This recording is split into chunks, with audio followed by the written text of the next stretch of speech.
지금 그 최고위원회 회의 하시면은 보통 아침에 한 몇 시간 하세요?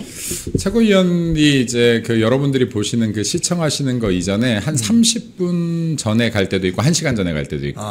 네, 사안에 따라 조금 다릅니다. 그러면 비공개 모임을 하고 네. 공개되는 뭐 기자들이 공개되는 그 장면 조금 촬영을 하고 네, 그렇습니다. 또 그다음에 또 비공개가 또 있죠. 그 뒤에 뭐 이렇게 좀 논의할 사항들이 있으면 별도로 좀 논의하기도 하고 그렇습니다. 요즘 장동혁 신임 당대표 지도부에서 최고위원회 하시면은 좀 뭐랄까요, 쟁점 이런 것들이 좀 세게 논의가 되고 합니까? 좀 분위기 좀 알려주세요. 궁금합니다. 원래 제가 예전에 대변인으로 활동하면서 최고위원회를 들어가 보면 그냥 차담하다가 나가서 각자 얘기하고 또 이렇게 뭐 이렇게 차담이 또 필요하면 차담하고 정도였는데 그래도 지금 주요 쟁점들에 대해서는 실질적인 좀 회의가 일어나기도 하고 네, 그리고 또 전에 몇 번 말씀드렸지만 장동혁 대표가 소통이 굉장히 능통하신 분이더라. 그래서 소통을 계속 하시려고 하는 분이기 때문에 이러한 것들이 좀 실질적인 소통이 이루어진다. 그래서 제가 뭐 원래 월요일 목요일 있던 최고위원회의가 수요일 날 비공개로 하루 더 생겼다고 했는데 이 비공개 회의에서 또 이제 주요 쟁점들이 있으면 다뤄지기도 하고 또 기존에는 뭐 당대표의 이런 동선 같은 게 공개가 안 됐다라고 하면 보안상 이제는 뭐 이렇게 좀 빠르게 공개도 되고 또 주요 의제들도 충분히 생각할 수 있는 시간을 둘 수 있게끔 전날에 공개가 되고 그러니까 지금 소통 방식이 굉장히 많이 바뀌어서 이런 것들은 당원 여러분들 눈에는 보이지 않는 거지만 실제로 당 내부에서도 긍정적인 변화의 기류들이 있다라는 말씀도 좀 드리고 싶습니다. 네. 아니 그 지난 주말에 네네. 사실 뭐 한 10일 정도 전에 보면은 지금 장동혁 당대표 선임된 게 지금 한 10일 됐습니까? 휴일 빼면 7일이죠. 7일, 일주일 그죠, 지났죠, 그죠. 일주일. 네. 한 10일 된다고 봤을 때 그 10일 사이에 뭐 여기저기서 제가 뭐 특정해서 말씀 안 드려도 다 아실 테니까 뭐 여기저기서 뭐 장동혁 당대표 변심했다 뭐 온갖 이야기들이 나오던데 주말에 연합뉴스하고 인터뷰를 딱 했는데 보니까 한 3-4가지 정도의 핵심적인 걸 딱 정리를 해 주시더라고요. 네네네. 변심한 게 아니라 이제 결정하고 앞으로 나아가는 거죠. 어떻게 네, 그렇습니다. 봅니까? 지금 실제로 한동훈과도 선을 좀 그으셨고요. 그러니까 이게 같이 갈 수 있는 사람과 없는 사람을 명확하게 좀 워딩을 하셨고 그리고 지금 패널들에 대해서 제가 문제 제기했던 것들 이것도 많은 비판을 제가 받고 있었는데 이 부분도 패널 인증제라고 해서 명확하게 딱 또 발표를 하셨고 그래서 지금 이게 보면은 장동혁 대표께서는 일단 여러분들과 했던 공약들을 지키려는 의지가 굉장히 강한 분이라는 말씀을 드리겠습니다. 네, 그리고 이 부분에 대해서 뭐 대통령 면회 부분도 적당한 시기 그러니까 이게 왜냐하면 당 대표가 아무 때나 움직일 수는 없어요. 그렇죠. 네, 그리고 움직였으면 또 어떠한 또 기대되는 뭔가가 또 있어야 되고 네, 그래서 그런 부분들도 내가 갈 것이다라는 것도 또 명확히 하셨고. 그러니까 지금 이런 부분들이 굉장히 워딩에 제가 집중하라는 말을 좀 많이 하는데 장동혁 대표의 워딩에 집중해 보면 실제로 바뀐 말이었고 여러분들과 했던 약속을 지키려는 의지가 일단 굉장히 강하신 분이다라는 말씀도 좀 드리고 싶어요. 네. 주말에 제가 그 연합뉴스 인터뷰를 보고 제가 깜짝 놀랐거든요. 사실은. 야 이렇게 선명하게 본인의 입장을 밝히는구나. 그리고 또 연합뉴스가 그 이제 보도가 되면은 그게 여러 언론사로도 릴리스가 되지 않습니까? 그럼요. 그래서 굉장히 전파 효과가 큰데 첫 번째 말씀하신 것이 자신을 최악이라고 지적한 세력과는 같이 갈 수 없다. 그 다음에 윤석열 대통령과의 접견은 시기와 일정을 조율해서 간다. 세 번째는 국민의힘 보수우파 세력을 대변한다는 사람들이 방송에 나가서 오히려 해당 행위를 하거나 이러면은 곤란하다. 그래서 패널 인증제를 하겠다. 이렇게 말씀을 하시더라고요. 야, 저렇게 선명하게 이야기하나? 누구 아이디어 좀 주신 거 아니에요? 우리 김민수 최고위원께서? 아이디어라기보다는 이게 처음에 제가 말했던 첫 최고위원회에서 발제했던 내용이죠. 근데 이걸로 공격을 굉장히 많이 받고 있었거든요. 아시겠지만은. 근데 이게 뭐 대표께서 이제 대표의 입으로 정리를 해주셨으니 이제는 추진할 일만 남았다. 네, 이제 강력하게 추진할 일만 남았다라고 보여지고 그리고 이제 대표께서 이런 말을 했지만 나를 최악이라고 했던 자들과 어떻게 정치를 하겠나. 근데 이건 개인적인 감정이 아닙니다. 혹시라도 오해하실까봐. 한동훈뿐만이 아니라 지금 당내 분열을 야기하고 있는 인물들. 그러니까 지금 일방적으로 당을 비판하고 당에 계속해서 분열을 만들어내는 세력들, 이 사람들을 다 지칭한다라고 봅니다. 그러니까 이게 지금 민주당 같은 경우는 실질적으로 수박 색출이라는 굉장히 혹독한 과정들을 거쳤어요. 당론에 위배되거나 자신들의 입장에서 해당 행위라고 판단되면, 근데 결과가 어떻습니까? 약해졌습니까? 더 단결되고 더 강해져서 결국에는 지금 입법을 넘어서 지금 행정부까지 장악해버리고, 그렇죠. 지금 자기들 멋대로 하는 지경까지 가는 거 아닙니까? 점점 강한 정당이 되는데 잣대를 다르게 되는 거예요. 민주당이 하면은 지금 본인들의 어떠한 당원 당규를 어긴 사람들, 해당 행위자들의 색출로 봐주고, 우리가 이런 것들을 아직 시작도 안 했는데 말만 꺼내도 이거는 다양성을 무시하는, 민주적 절차를 무시하는 반민주적인 막 이렇게 공격하는 거예요. 그러니까 이게 레거시 미디어가 얼마나 균형이 깨졌는가. 그러니까 지금 이런 거에 지금 이런 어떠한 프레임에 우리가 들어가면 우리 당을 하나도 개혁하지 못한다. 그리고 이거는 장동혁 대표께서 이제는 명확한 워딩으로 의지를 보이신 거니까 이제 밀어붙일 일만 남았다라고 생각돼요. 지금 그 멘트 중에 또 이런 것도 있었어요.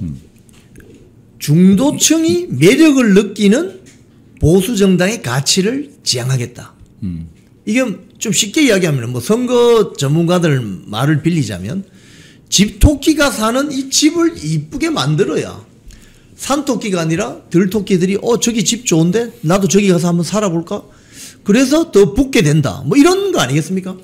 중도 확장을 어떤 방식으로 바라보냐인데, 지금 우리들은 이 프레임에 갇혀 있어요. 민주당은 절대 쓰지 않는 장전이에요. 민주당이 중도 타령하는 거 없잖아요. 없어요. 자기들의 색채를 강화하면서 그렇죠. 지금 확장을 해야 하잖아요. 예. 근데 우리만 지금 민주당의 프레임에 빠져서 이거 무려 15년, 20년째 계속 중도 타령하고 있는 거예요. 어쩌면 민주당과 일부 탈당 세력들의 합작 프레임이었죠. 이게 따뜻한 보수, 합리적 보수 뭐 이런 얘기들에 빠졌어요. 지금 여기에서 벗어나질 못하고 있어요. 이게 중도 확장의 길인 줄 압니다. 근데 민주당, 승리하고 있는 민주당은 이런 선택을 한 적이 없다. 그리고 합리적 보수를 외쳤던 사람들이 승리하고 돌아온 적 없다. 네, 이게 팩트다. 그리고 예를 들어서 우리가 그냥 사적으로 봐도요.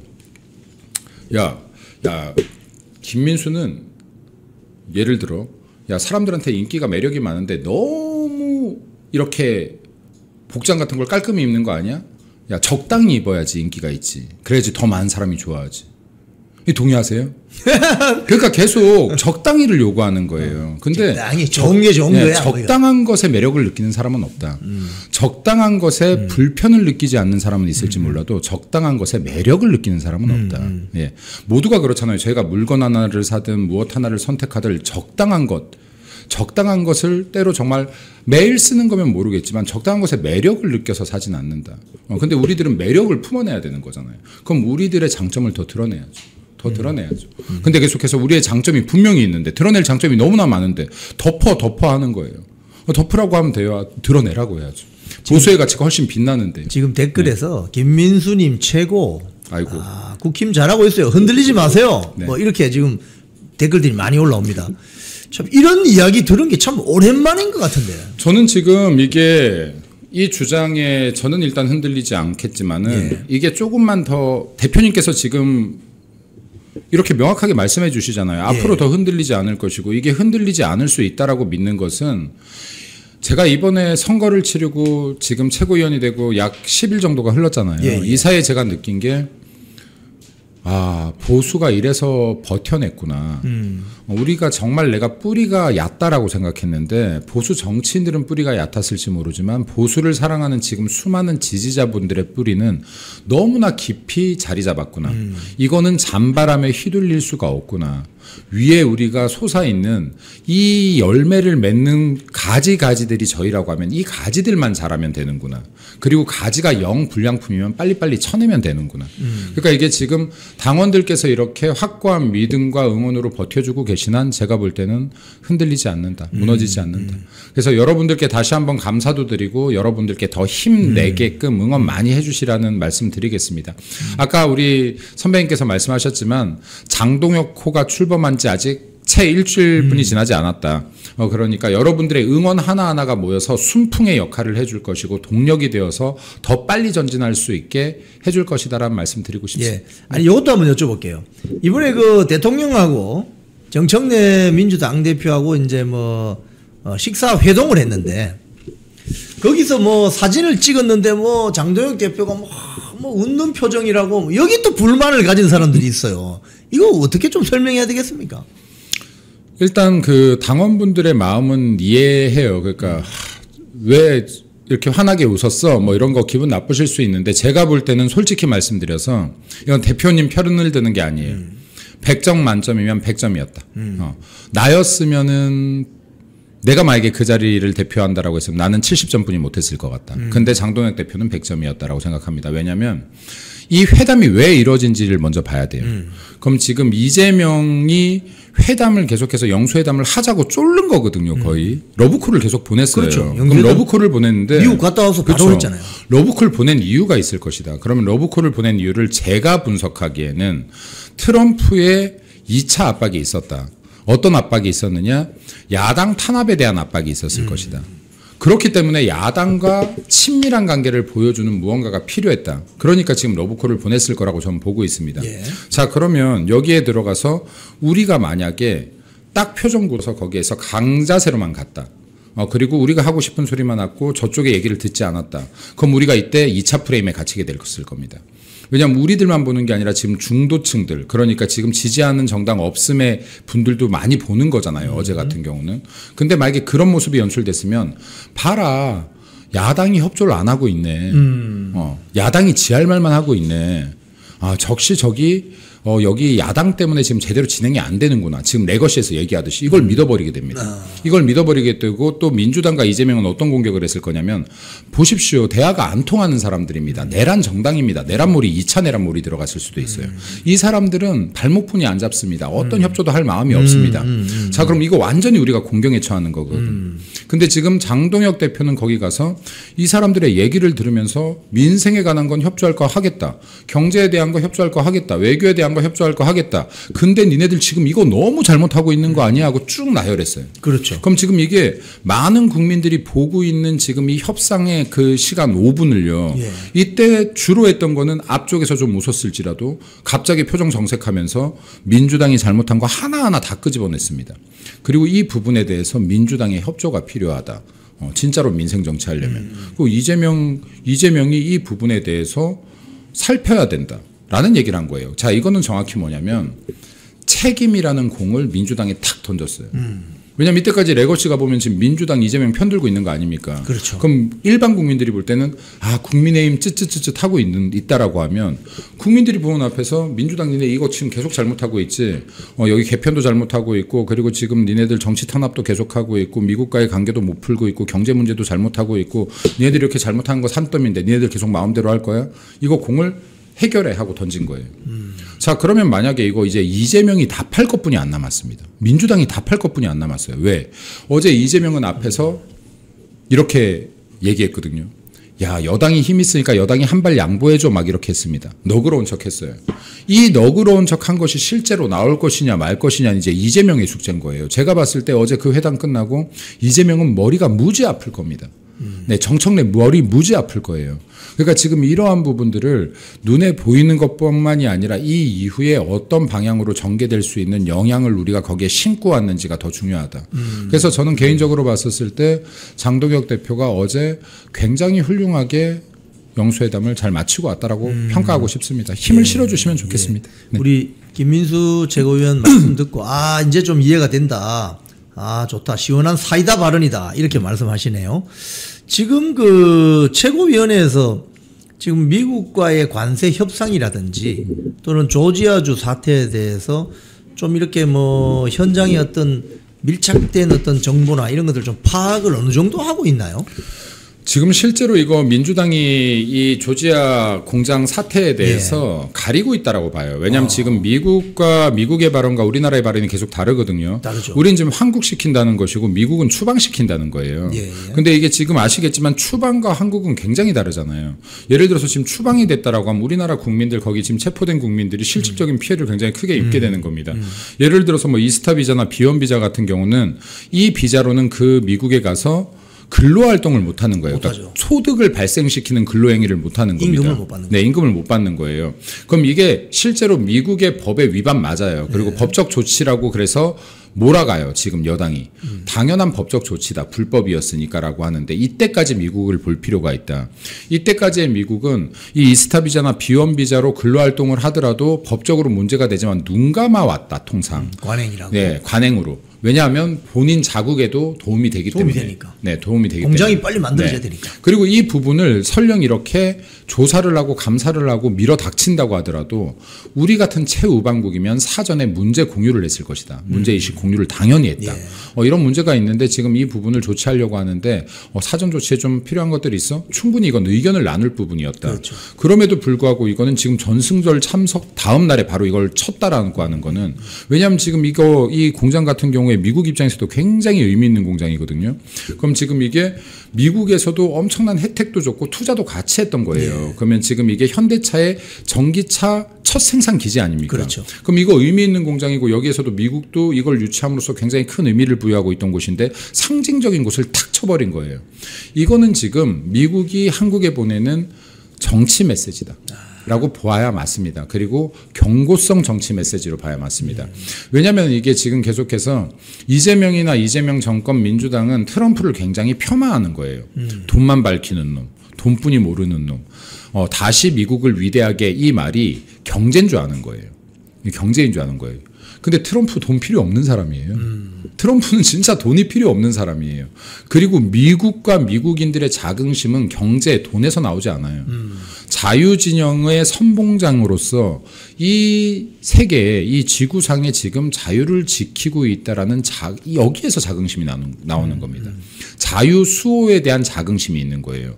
근데 지금 중국과 패권 전쟁 중인데 최우방국이었던 한국이 계속 공산국가 중국과 뭔가 손깍지를 끼려고 하는 것 같으니 이거에 대해서 지금 지난번에 찾아왔을 때도 웃으면서 간접적으로 경고를 했는데 야 이거 말귀를 못 알아먹네. 전승절까지 또 참석하네. 그럼 좀 더 강력한 경고를 보냈다가 맞다. 그래서 지금 이거는 민주당이 국민들의 눈과 귀를 가릴 것이 아니라 더 이상 이거를 제대로 오픈해야 된다. 오픈해야 국민들에게 피해가 안 가게 우리도 협조할 게 있으면 협조할 거 아닙니까? 상황을 알아야 협조를 하죠. 이게 어떤 상황인지. 그러면 분명히 장동혁 대표가 우리가 비록 야당으로서 싸워야 될 건 싸우겠지만 국익과 국민을 위한 일이라면 민생을 위한 일이라면 얼마든지 협조하겠다라고 했잖아요. 그럼 지금 이거 국민과 관계된 거잖아요. 그럼 지금 이거를 오픈해야 우리도 도울 게 있으면 도울 건데 지금 계속 국민들의 눈과 귀를 가리는 행태를 하고 있다고 보여집니다. 그래서 이건 민주당이 발빠르게 이 정치적 경고를 무시하지 말고 발빠르게 받아들이고 움직이라는 말씀을 좀 드리고 싶어요. 왜냐하면 이 피해가 결국에는 국민께 돌아갑니다. 네, 국민께. 지금 그 강훈식 그 대통령실 비서실장 같은 경우에 지금 뭐 이 사건이 터지자 주말에 뭐 불이 나게 이제 전세기 띄운다. 뭐 10일쯤에 뭐 행정 절차가 마무리되는 대로 전세기로 다 모셔올 것이다. 뭐 석방 교섭이 마무리된다. 뭐 이 지난번 한 달 전에 그 관세 협상 다 마무리됐습니다라고 하던 그 완전히 늑대 소년 같은 거짓말인 것 같은데 어떻게 보세요? 기만이에요. 그러니까 이거를 계속 국민을 속여야 되는 대상으로 생각하는 거예요. 그러니까 제가 민주당 좌파 세력의 정치인들은 선동하지만 우리들은 설명하고 설득해야 된다는 얘기를 많이 하거든요. 그러니까 국민들이 화나실 수도 있어요. 예를 들어서 제가 원하는 보수 정치는 이거예요. 이거 왜 간세 협상이 빨리 안 돼? 그러면 이런 상황이 있는데 국민 여러분 조금만 기다려 주십시오. 이게 생각보다 내부적으로 처리해야 될 게 많습니다. 시간이 생각보다 걸릴지도 모르겠습니다. 근데 조금만 기다리시면 저희들이 할 수 있는 최선 다해서 좋은 결과 가져와 보겠습니다. 라고 하면 이거 국민들께서 이해하신다. 우리나라 국민들은 대한민국의 국민들은 지적 수준이 진짜 이 세계에서 최강이에요. 이 배움의 수준이. 그럼 이분들이 이해 못할 게 있겠어요? 그리고 지금 예를 들어서 여기에 그 미국의 지금 주지아 같은 경우에도 마찬가지죠. 여기에도 지금 이렇게 우리 대한민국 국민들이 300명이 넘게 체포당했어요. 그러면 여기에서도 지금 일어나는 일들에 대해서 미국이 추방하겠다라고 하면 이 상황을 국민 여러분 이런 상황인데 우리가 지금 정치적 스탠스를 좀 잘못 취한 부분이 있는 것 같습니다. 우리가 빠르게 이런 부분 외교적으로 해결하고 국민 여러분 걱정 우려를 덜어내겠습니다라고 하면 이해할 거라는 거예요. 근데 민주당이나 좌파 세력은 이 기본적인 마인드가 없어요. 국민들에게 솔직하게 말하고 설명하고 설득하겠다는 마음이 없어요. 어떻게든 속이고 기만하겠다라는 거예요. 그러니까 이들이 주로 하는 게 선전선동이 되는 거 아닙니까? 그렇죠. 그럼 선전선동이 몸에 밴 사람들이니 다 됐어요. 다 해결됐어요. 걱정하지 마세요. 우리만 믿으세요. 믿어서 된 일이 있습니까? 믿어서 된 일이 없는 거예요. 지금 미국 시장 자동차 관세 25%입니다. 일본은 15%인데. 이게 얼마나 심각해. 우리가 원래 관세 없었던 거 아닙니까? 그렇죠. 한미 FTA 때문에. 그거 지금 일본은 2%였던 거고. 그럼 우리가 2% 낮았던 거예요. 이게 설령 관세가 15대 15가 돼도 우리가 2% 올라간 효과예요. 그렇죠. 자, 그럼 우리가 2% 올라간 효과라서 상대적으로 지금 기존보다 경쟁력이 떨어진 거예요. 가격 그렇죠. 경쟁력이. 자, 그럼 가격 경쟁력을 제외하고는 일본 차랑 한국 차랑 기술적인 우위가 서로 없어요. 그럼 디자인의 우위도 거의 없어요. 자, 그럼 비로소 우리가 가질 수 있는 게 가격 우위 2% 정도였던 것인데 그렇지. 이것마저 사라졌다라고 하면 경쟁력이 떨어지는 것이고 또 일본은 미국 내에 또 자동차 공장들이 있잖아요. 이건 관세 부과 안 되잖아요. 안 되죠. 자, 이런 우리들이 지금 현격하게 가격 경쟁력에서 밀리는 효과가 갖고 온다. 이건 대한민국 자동차 산업의 붕괴로 이어질 수도 있는 것이고 이 붕괴가 이어지면 당연히 일자리 사라지죠. 일자리 사라지면 소득 사라지는 것이고 소득 사라지면 소비 사라지는 것이고 소비가 사라지면 내수 경기가 죽는 것이고 경제가 폭망하는 거예요. 예. 아니, 너무나 단순한 논리 아니냐. 예. 그럼 지금 이게 얼마나 국민에게 큰 영향을 미칠지 현대차의 문제가 아닌 거예요. 얼마나 큰 영향을 미칠지를 알고 이거는 적극적으로 국민을 위한 일이다. 국가를 살리는 일이다 생각하고 지금 이거에 협상에 임해야지 맞는 것이죠. 지금 사실은 자동차 같은 경우 내연기관 자동차 같은 경우는 부품이 한 3만 개 들어가고 그다음에 일반 전기 자동차 같은 경우도 한 3천 개 정도 들어간다고 하는데 만약 이렇게 되면 지금 특히 이 부울경 벨트 또 이제 수도권에 있는 이런 자동차 부품 업체가 줄줄이 힘들어질 텐데 지금 민주당 같은 경우에 지금 관세 협상하기 전에 제일 공을 들였던 법안이 양곡관리법 아닙니까? 그렇죠. 쌀이 시장에 남아돌면 그거 사준다. 국민 혈세로. 그런 건 자기들 표가 많이 나오는 특정 지역과 관련이 있으니까 완전히 뭐 눈에 불을 켜고 하는데 지금 이렇게 되면은 국가 전체가 지금 완전히 큰 경제 위기에 처할 것 같은데 어떻게 보세요?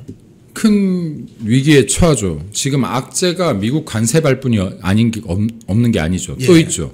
이거와 연계되는 게 지금 노란봉투법이죠. 그렇죠. 예를 들어서 지금 현대차 같은 경우는 원청 중에 원청인 거 아닙니까?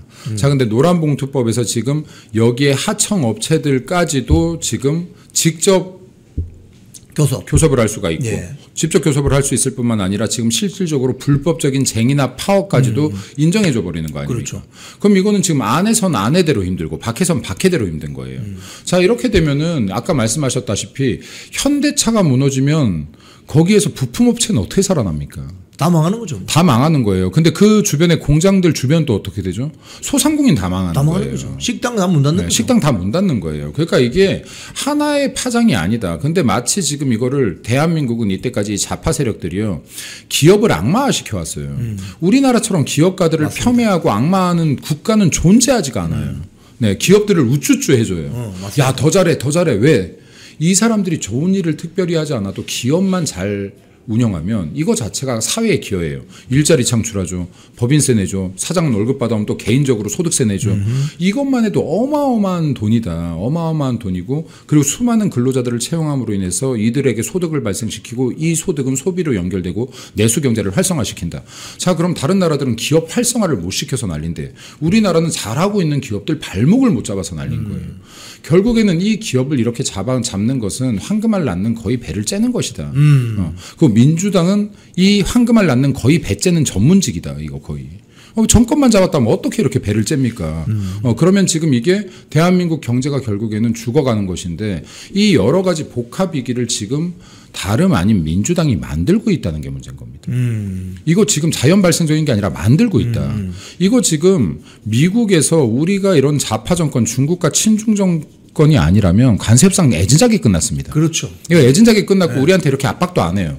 우리나라는 이거 지리적인 지금 특수성도 있기 때문에 다른 나라한테 압박을 아무리 심하게 했더라도 우리나라는 적당히 하고 이거 100% 넘어갔을 겁니다. 근데 지금 이거 밉상을 떨고 있는 거거든요. 그렇죠. 안 그래도 불안한데 밉상 떨고 있는 찍힌 거예요. 지금. 예. 그러니까 지금 이거는 지금 우리가 만들어낸 문제다. 이거는 지금 민주당이 만들어낸 것이고 이재명이 만들어낸 문제지 자연 발생적인 막지 못할 문제가 아니었다는 겁니다.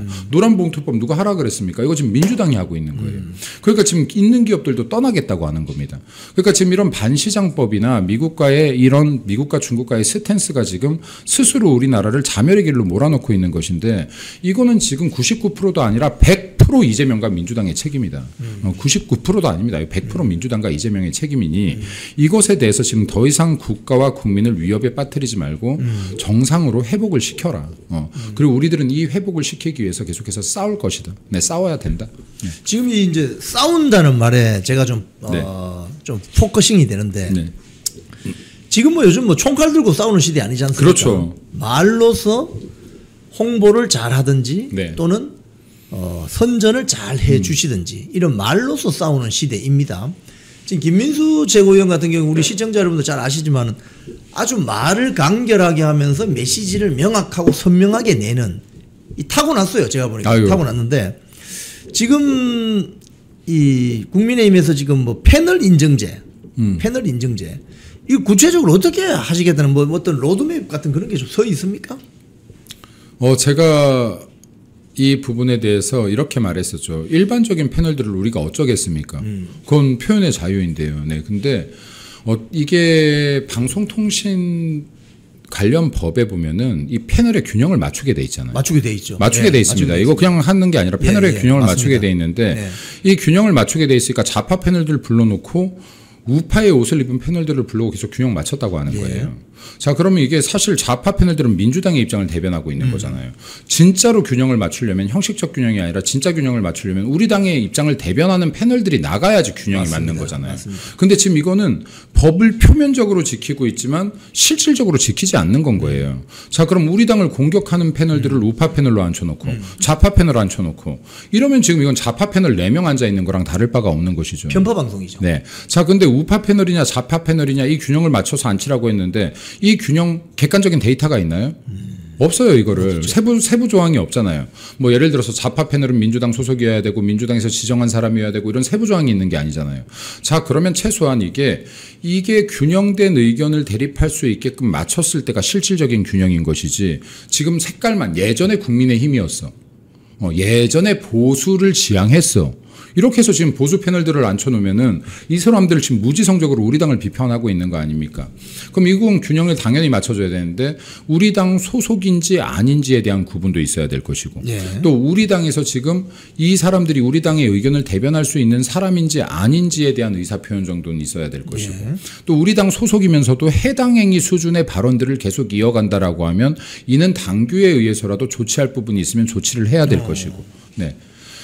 이거는 지금 명확하게 어느 정도의 기준의 선을 분명히 만들어낼 수 있다라고 보고요. 이게 지금 제가 볼 때는 제대로 시행이 되면 1-2달 내에는 최소한 패널들이 교체되지 않더라도 이건 방송국의 자유니까요.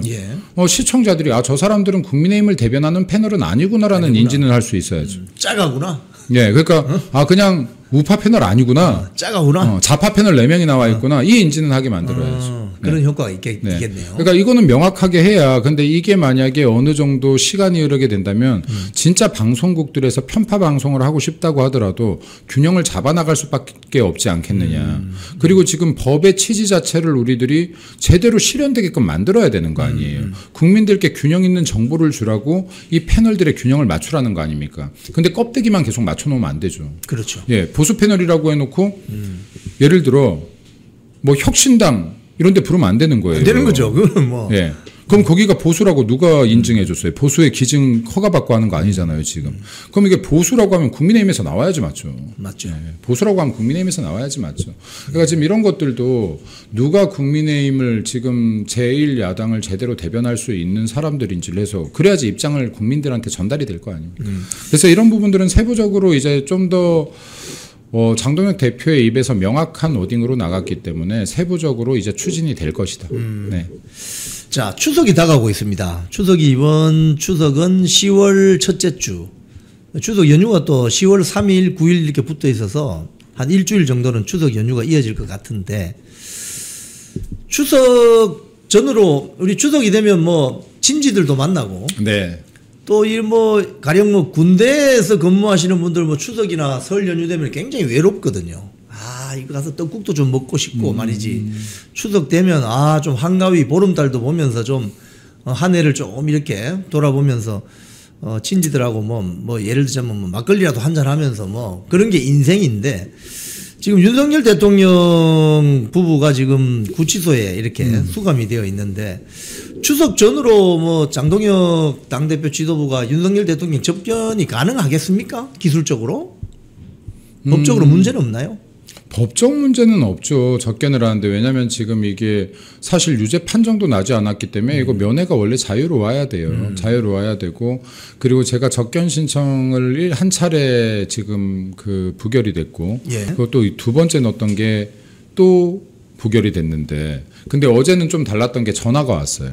그래요? 전화가 와서 정말 공손하게 전화가 왔어요. 그래서 전화가 와서 이게 지금 불어가 떨어졌는데 이게 지금 내부 규칙상 정말 부득이하게 그러니까 좀 이해를 해주시면 좋겠다. 그러니까 이게 아마도 첫 번째 불어가 나고 나서 제가 이걸 게시물에 올렸잖아요. 거기에 엄청난 연락이 간 것 같아요. 항의 연락이. 그래서 이제 이게 좀 부득이 이해를 해줘라 그래서 무슨 조항인지 보내줘라 했더니 이게 뭐 내규라서 보내지 못한다. 그래서 왜 조국은 되고 그러니까요.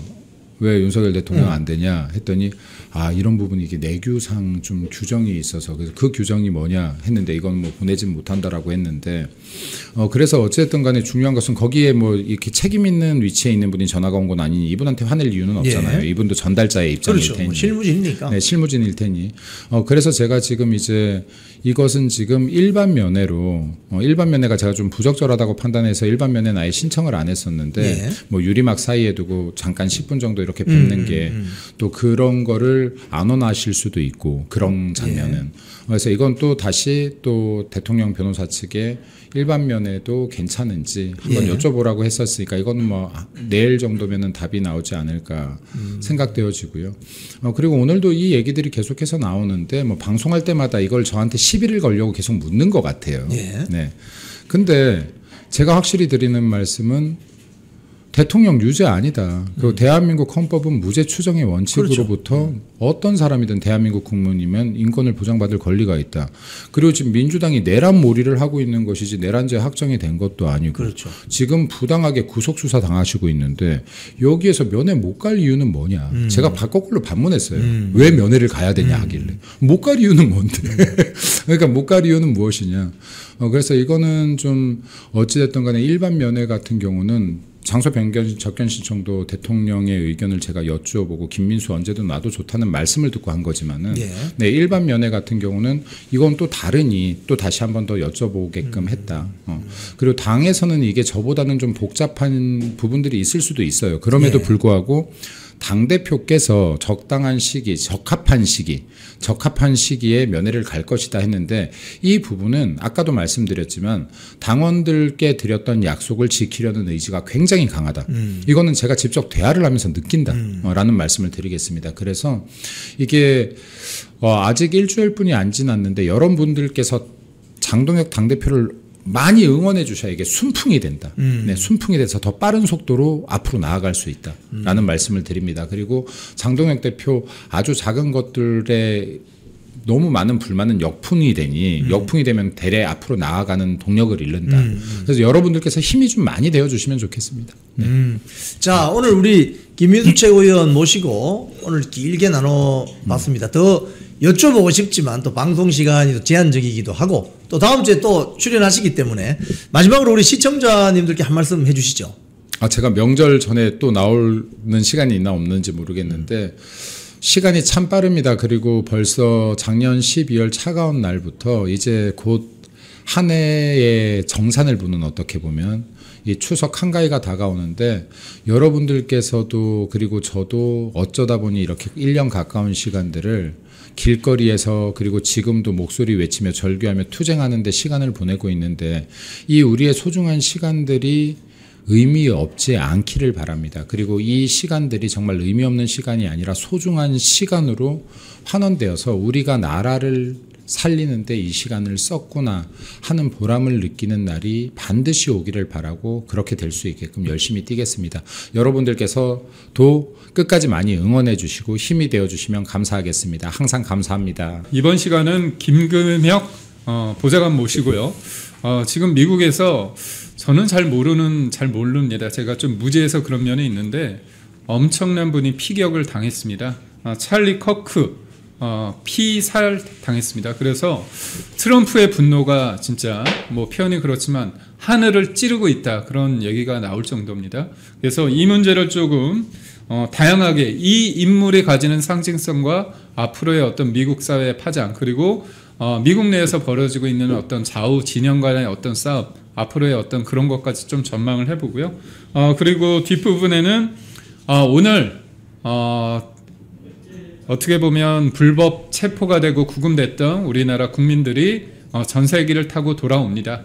이 부분에 대해서 이 사안을 지금 일부 언론과 뭐 대통령실이나 민주당에서는 전세기를 통해서 대한민국 국민들을 뭔가 구출해 온 것은 양, 이런 식으로 앞으로 언론 플레이를 할 텐데, 이 여러 가지의 상황에 대한 사건의 본질, 그리고 앞으로의 한일 관계, 한미 관계, 그리고 또 이시바 총리가 사퇴를 했기 때문에 앞으로의 한일 관계, 이런 문제까지 한번 한국을 둘러싼, 대한민국을 둘러싼 여러 가지의 어떤 미국과 일본과의 그런 상황까지 한번 짚어보는 시간을 갖도록 하겠습니다.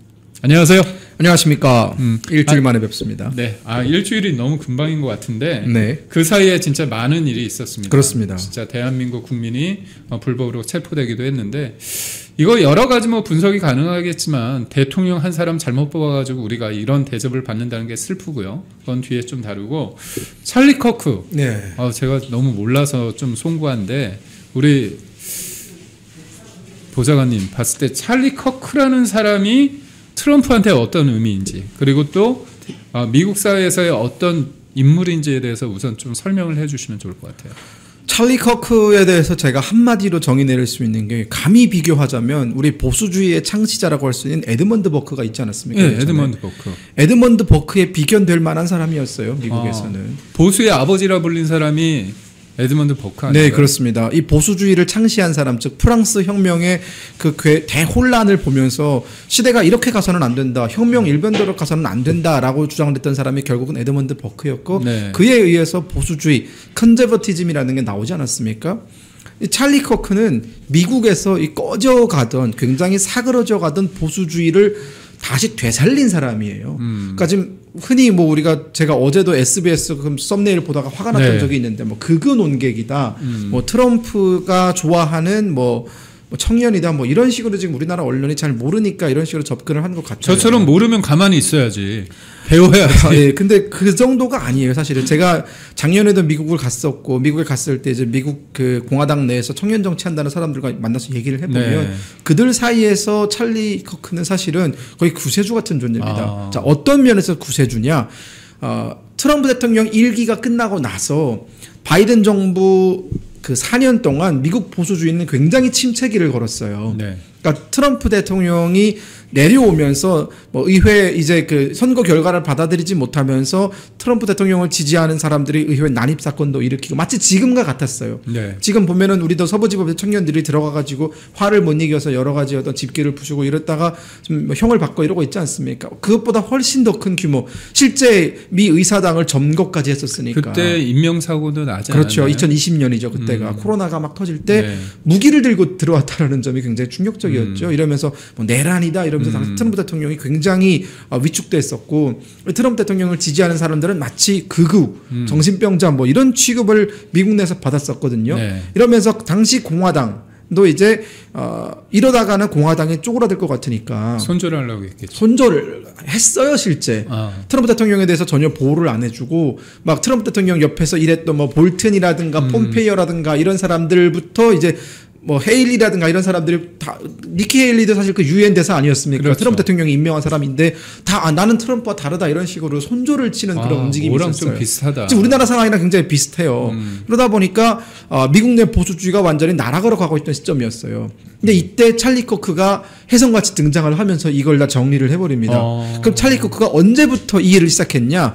심지어 이 사람이 18살이던 시절에, 찰리 커크가 2012년이에요 그때. 네. 그러니까 이 보수주의라는 게 결국은 그때부터 쇠락의 길을 걷고 있었던 거예요. 미국의 보수주의가. 이런 겁니다. 흔히 얘기하는 미국 하면은 리버럴 하면은 젊은 청년들이 리버럴을 지지하고 보수 하면은 뭐 텍사스라든가 유타라든가 이런 뭐 콜로라도라든가 이런 좀 고리타분한 지역에서 50대 이상, 60대 이상의 약간 카우보이들 이런 사람들이 지지하는 게 보수 이런 이미지가 강했거든요. 레드넥 뭐 이런 식으로. 그렇죠. 그러다 보니까 심지어 그 텍사스 안에서도 보수주의가 가장 굳건한 텍사스주 안에서도 그 안에 휴스턴이라든가 댈라스라든가 이런 대도시들 네. IT 기업들이 모인 대도시들에서는 심지어 또 젊은 층에 의해서 다 민주당세가 강했어요. 그러니까 민주당 하면은 2030, 보수 하면은 6070의 유타, 콜로라도 뭐 이런 쪽 농업하는 곳 여기선 보수 지지한다. 이런 이미지가 2000년대 초반 중반부터 강화되기 시작하면서 보수의 이미지가 별로 안 좋았거든요. 우리나라도 마찬가지잖아요, 네. 사실은. 근데 이때 터닝 포인트 USA라는 단체를 세운 사람이 등장을 합니다. 터닝 포인트 USA. 네, 터닝 포인트 USA. 이게 뭐냐? USA가 가지고 있던 미국의 근본으로 돌아가자. 미국이었던 것으로 돌아가자라는 주장을 내세우는 사람이 18살에 등장을 해요. 18살 때. 네, 이게 바로 찰리 커크입니다. 그 사람이 주장했던 게 뭐냐? 지나치게 리버럴한 사회에 예를 들어서 하나님과 멀어지고 교회와 멀어지고 동성애가 너무나 많아져가지고 마치 동성애가 새로운 뉴 노멀처럼 되어버리는 거 이거는 미국적인 것이 아니다. 우리가 애초에 우리라는 게 미국이죠. 미국이 태초에 독립선언물에 새겨놓았던 그 선언과 정신들은 다 기독교에서 나온 것이고 다 하나님의 말씀에서 나온 것이다. 우리는 여기로부터 너무 멀리 떨어져 있다. 가족을 중시해야 된다. 막 그때는 잘 아시겠지만 샌프란시스코 이런 데 가보면은요 성이 17개인가 그래요. 그러니까 그 성별을 나누는 게 어느 화장실 가야 돼요 그럼? 그러니까요. 막 미스도 안 되고 미스도 안 되고 뭐 무슨 성별로 불러주기를 원하냐 이렇게 물어봐야 되는 상황이에요. 그러니까 이게 정상적인 거냐. 지나치게 리버럴을 강조하면서 자유가 방임되면서 타락의 길로 가고 있다. 그때 막 여러분들 기억하시겠지만 디즈니 보면은 막 흑인 인어공주가 나오고 막 이런 시절이란 말이에요. 다양성을 지나치게 강조하면서 전통을 완전히 무시해버리는. 그러니까 이거를 되살리자. 전통을 되살리자. 전통에 대해서 얘기하는 건 아름다운 일이다. 네. 라고 하면서 이 사람이 등장을 합니다. 그때부터 막 극우 딱지가 붙이기 시작했어요. 그러면 이 사람이 이걸 어떻게 했냐. 정면 돌파의 방식을 선택합니다. 갑자기 드는 생각이 그 장동혁 대표가 이번 전당대회에서 네네. 내란과 극우 프레임에 대해서 정면으로 맞서지 않았습니까? 그렇습니다. 그걸 깨부시지 않았습니까? 네네. 그 생각이 갑자기 들어서 끼어들었습니다. 예. 그러니까 대학은 가짜다라고 얘기를 합니다. 이 사람. 대학은 가짜. 네. 어차피 대학에서 가르치는 내용은, 그러니까 이 사람은 대학을 안 나왔어요. 찰리 코크는 대학을 안 나왔지만 기업의 CEO입니다. 창업을 했고요, 성공을 했습니다. 그러면서 그 기업을 일궈 나가면서 기업 경영이라든가 필요한 MBA 지식들을 또 다 흡수를 했어요. 그러니까 본인이 직접 대학을 하나하나 찾아다니면서 당신은 대학에서 뭐 배우느냐, 당신이 주장하는 리버럴 내 앞에서 한번 얘기를 해봐라 라고 하면서 토론 문화를 만들어 갑니다. 도장 깨기네요. 그 사람이 지금까지 돌아다녔던 대학이 800개가 넘어요. 미국 내에서. 그러니까 대학교를 하나하나 다니면서 다 도장 깨기를 다니는 겁니다. 엄청난 공격을 받았어요. 찰리 코크가 대학교에 온다라고 하면은 그 대학에서 토론 좀 한다는 젊은 친구들이 우르르 몰려가서 찰리 코크를 기죽이기를 합니다. 근데 놀라운 건 이 사람이 기가 안 죽어요. 하나하나 다 논리적으로 논파합니다. 리버럴이 왜 잘못됐는지, 미국에서의 총기 소유가 왜 합법이어야 되는지, 이런 것에 대해서 과거에 보수주의가 주장을 하면서 즉 레이건 대통령 때 만들어졌던 그 보수주의의 부활, 이게 죽어가던 걸 되살리기 시작하는 겁니다. 그게 이어져서 이제 2020년까지 왔고요. 찰리 코크가 등장하면서 미국 내 2030 세대들을 정말 많이 보수로 편입을 시킵니다. 그러니까 이거예요. 한마디로 정리하면 보수주의는 낡은 사상이 아니다. 미국은 원래 보수주의에 기반한 사회였다. 그리고 젊은 세대가 지금 이렇게 리버럴을 좋아하는 건 리버럴이 매력적인 것이 아니라 보수주의가 그동안 매력을 잃어서기 때문이다. 내가 그 매력을 끌어올리겠다. 끌어올렸어요. 트럼프 대통령이 이번에 새롭게 다시 당선될 때 가장 큰 도움을 받았던 게 10, 20, 30 세대가 SNS에서 트럼프 대통령을 전폭적으로 지지를 해주면서 그 자리에 간 거거든요. 네. 이거 해낸 사람이 찰리 코크입니다. 찰리 코크 유튜브 구독자가 320만 명이에요. 그리고 이 사람은 거의 수십억, 거의 한 수백억에 가까운 조회수를 기록했습니다. 그러니까 정말 많은 미국의 젊은 세대한테 보수주의의 또 전통적 보수주의의 가치를 알려준 사람입니다. 그런 사람을 그런 사람을 지금 반대 진영에 있는 사람들이 피살을 한 거예요. 그러니까 이유는 뭐겠습니까? 저놈 때문에 우리가 길을 못 편다. 원래 대학가는 우리의 세상이었는데 저 찰리 코크라는 사람 때문에 우리가 지금 이걸 못하고 있다. 이런 생각으로 극단적, 사실 여러분 극우하지만 늘 폭력을 행사해온 건 극좌였어요. 이번 테러리스트들 극좌, 그 사람의 사용한 총기가 발견됐거든요. 네. 거기에 페미니즘을 옹호하고 다양성을 옹호하는 글귀가 써 있었다고 해요. 그리고 유타주 대학교에서 지금 미국의 전 세계, 미국 전역에 800여 개 대학교에 찰리 코크를 옹호하는 조직이 생겼습니다. 그러니까 찰리 코크 지부가 다 생긴 거예요. 네. 그만큼 영향력이 강한 사람이고, 근데 그 사람을 지금 미국이 제거했다. 좌파들이 제거했다라는 건 트럼프 대통령의 뚜껑이 열릴 만한 일이죠. 아니 최강욱이 얘기하는 것처럼 이 측들 모아서 한 자리에 모여가지고 한 번에 묻어버려야 된다, 싹 날려야 된다. 그 흐름 아닙니까 사실상. 그렇죠. 그리고 진짜 정말 악의적인 건 뭐냐? 9월 11일에 죽였다라는 거예요. 그렇죠. 이게 9.11이 미국 국민들한테 얼마나 가슴 아픈 날입니까? 테러와 어떻게 보면 가장 밀접하게 연관되는 날이잖아요. 그날에 굳이 골라서 죽였고, 그리고 이건 굉장히 숙련된 살인범의 솜씨였습니다. 단 한 발로 목을 뚫었어요. 이거는 저는 오래전부터 기획된 암살이었다. 그렇기 때문에 트럼프 대통령이 이걸 지금 이 사건을 접하고 나서 굉장히 분노했고, 단지 본인의 측근, 나를 대통령으로 만든 사람이 죽어서가 아니에요. 찰리 코크는 차차기 미국 대통령도 될 수 있는 사람이었어요. 미국 보수주의의 심장과도 같은 사람입니다. 그런 사람을 적대 세력이 죽여버렸어요. 이건 현대 정치사에 있어서는 안 되는 일인 거죠. 그건 저도 어떻게 보면 트럼프의 측근이고 그 네. 정도 뭐 지지하는 하나의 인사인 줄 알았는데 알고 보니까 그게 아니라 지금의 트럼프가 있기까지 그리고 미국 사회에 있어서의 어떤 리버럴, 진보와 보수에 있어서 네. 보수의 가치를 다시 한번 생각하게 만드는 네.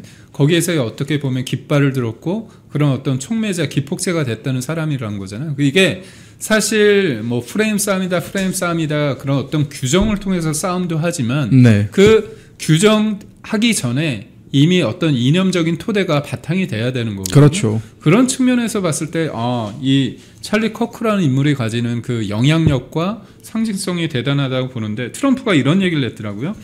폭력 살인 이게 의견이 다른 사람을 악마하는 데서 시작이 됐다. 이런 이야기에서 굉장히 격노를 했는데 아니 저는 진짜 요즘 뭐 입틀막도 하고 몇 가지 단어를 통해 가지고 규정을 하는데 우리나라 언론 그리고 미디어에서 이 찰리 코크를 뭐 네. 극우 인사다, 뭐 트럼프의 뭐 그런 식이다 이렇게 폄훼하는 것도 어떻게 보면 전략적인 접근이겠나요? 그렇죠. 그러니까 지금 이 찰리 코크에 대해서 찰리 코크 덕분에 미국 내 많은 젊은 세대가 보수주의로 돌아섰고 우리는 흔히 이걸 마가 세력이라고 후려치잖아요. 후려치고 있죠. 네, 우리는 그냥 마가 세력. 잠시 하나만. 네네. 그렇게 후려치고 있는데 사실은 이 마가 세력이라는 게 단순히 Make America Great Again만 주장하는 사람들이 아니라 여기에는 레이건 대통령 때 미국이 가장 빛났던 그 보수주의를 부활시켜야 된다. 미국이 가장 근본적이었던 곳으로 돌아가야 된다라고 생각하는 사람들의 연합이거든요. 네. 여기서 찰리 코크는 어떤 역할을 했었냐면 오히려 찰리 코크는 일정의 그 연착륙할 수 있는 부드럽게 마가 이 주장이 연착륙할 수 있는 역할을 해줬던 사람이다. 이 사람은 절대 강경한 사람이 아니에요. 네. 찰리 코크가 주장했던 내용 중에 지금도 어떻게 보면은 저한테는 굉장히 큰 영향을 주었던 게 뭐냐면 대화가 끊기면 그때부터 시작되는 것은 폭력이다라고 주장했던 사람이에요. 그러니까 당신들이 나를 극으로 몰아가든 뭐 나를 쓰레기 취급을 하든 나는 너희들과 대화를 하겠다. 그러면서 찾아다닌 거거든요, 대학교들에. 그러니까 어느 대학교에 가서 쫓겨난 적도 많습니다. 네. 거의 막 수백 명이 달라붙어가지고 막 나가라라고 해서 막 쫓겨난 적도 많아요. 그러니까 이거는 좀 쉬시면서 네네. 드시고 야 이거를 위에다 하고 꺾어야 됩니다. 손으로 안 됩니다. 아, 그래요? 이거를 지렛대로. 네. 이렇게요? 지렛대로 해야 되는데 아, 맞습니다. 아니 제가 최근에 이제 독립기념원장 김영석 관장 관련해 가지고 이 사람이 이제 세계사적 관점과 민족사적 관점에서의 어떤 해방. 네. 그러니까 어떻게 보면 연합군의 노력 그리고 우리 독립군의 노력 그걸 다 어떻게 보면 대등하게 얘기를 했거든요. 네. 근데 일부 언론에서 세계사적 관점에서 해서 연합군이 선물을 줬다. 요거만 부각시켜가지고 이 사람을 악마하고 이 사람이 과연 독립기념원장 장으로서의 어떤 자격이 있느냐 가지고 공격을 했어요. 그런데 이분이 그거를 설명을 하기 위해서 국회에 왔습니다. 국회에 왔는데 완전 폭력적이에요. 그렇죠. 입틀막 하고 속된 말로 진짜 우르르 달려들어가지고 하고 국회의원이라는 사람들이 손가락질하고 막 저는 그걸 보면서 아니 처음부터 잘못된 게 뭐냐면 김영석 독립기념관장이 얘기한 게 두 문장을 얘기했는데 앞문장만 얘기하고 뒷문장은 아예 보도도 안 하고 네. 앞문장 가지고 흥분 상태에 있으면서 너가 잘못했다. 친일이다. 매국했다. 그렇게 하는 거 보면서 이거는 입틀막이고 이게 무슨 민주주의입니까? 그렇죠. 어떤 얘기를 하더라도 일단 들어보고 그 사람의 맥락이 뭔지를 보고 대화를 해야 되는 거잖아요. 그건 뭐냐? 실질적으로 구체적인 팩트를 가지고 얘기했을 때 본인이 속된 말로 딸리는 거야. 그러다 보니까 입틀막을 하는 거거든요. 이건 폭력입니다. 그런데 이 찰리 커크에 대해서 우리 보좌관님이 말씀하신 거에 따르면 그렇게 자유진영에 있다고 하는 리버럴하다고 하는 사람들이 사실상 입틀막을 했다는 거 보니까 이 진보라고 하는 게 과연 무엇일까? 그러니까 일종의 액세서리인 것 같아요. 어떻게 보면 굉장히 포갑적이고 파쇼적이고 전체주의적인 사고를 가진 사람들이 본인이 진보라 뭐 그런 얘기를 하는 게 보면 참 그렇고 그렇다면 이게 양비론 쪽으로 좀 접근하는 시각도 있는 것 같아요. 이런 기사가 있습니다. 친트럼프 농객 커크 피살에 대해서 미국 정치 양극화에 고름이 터졌다.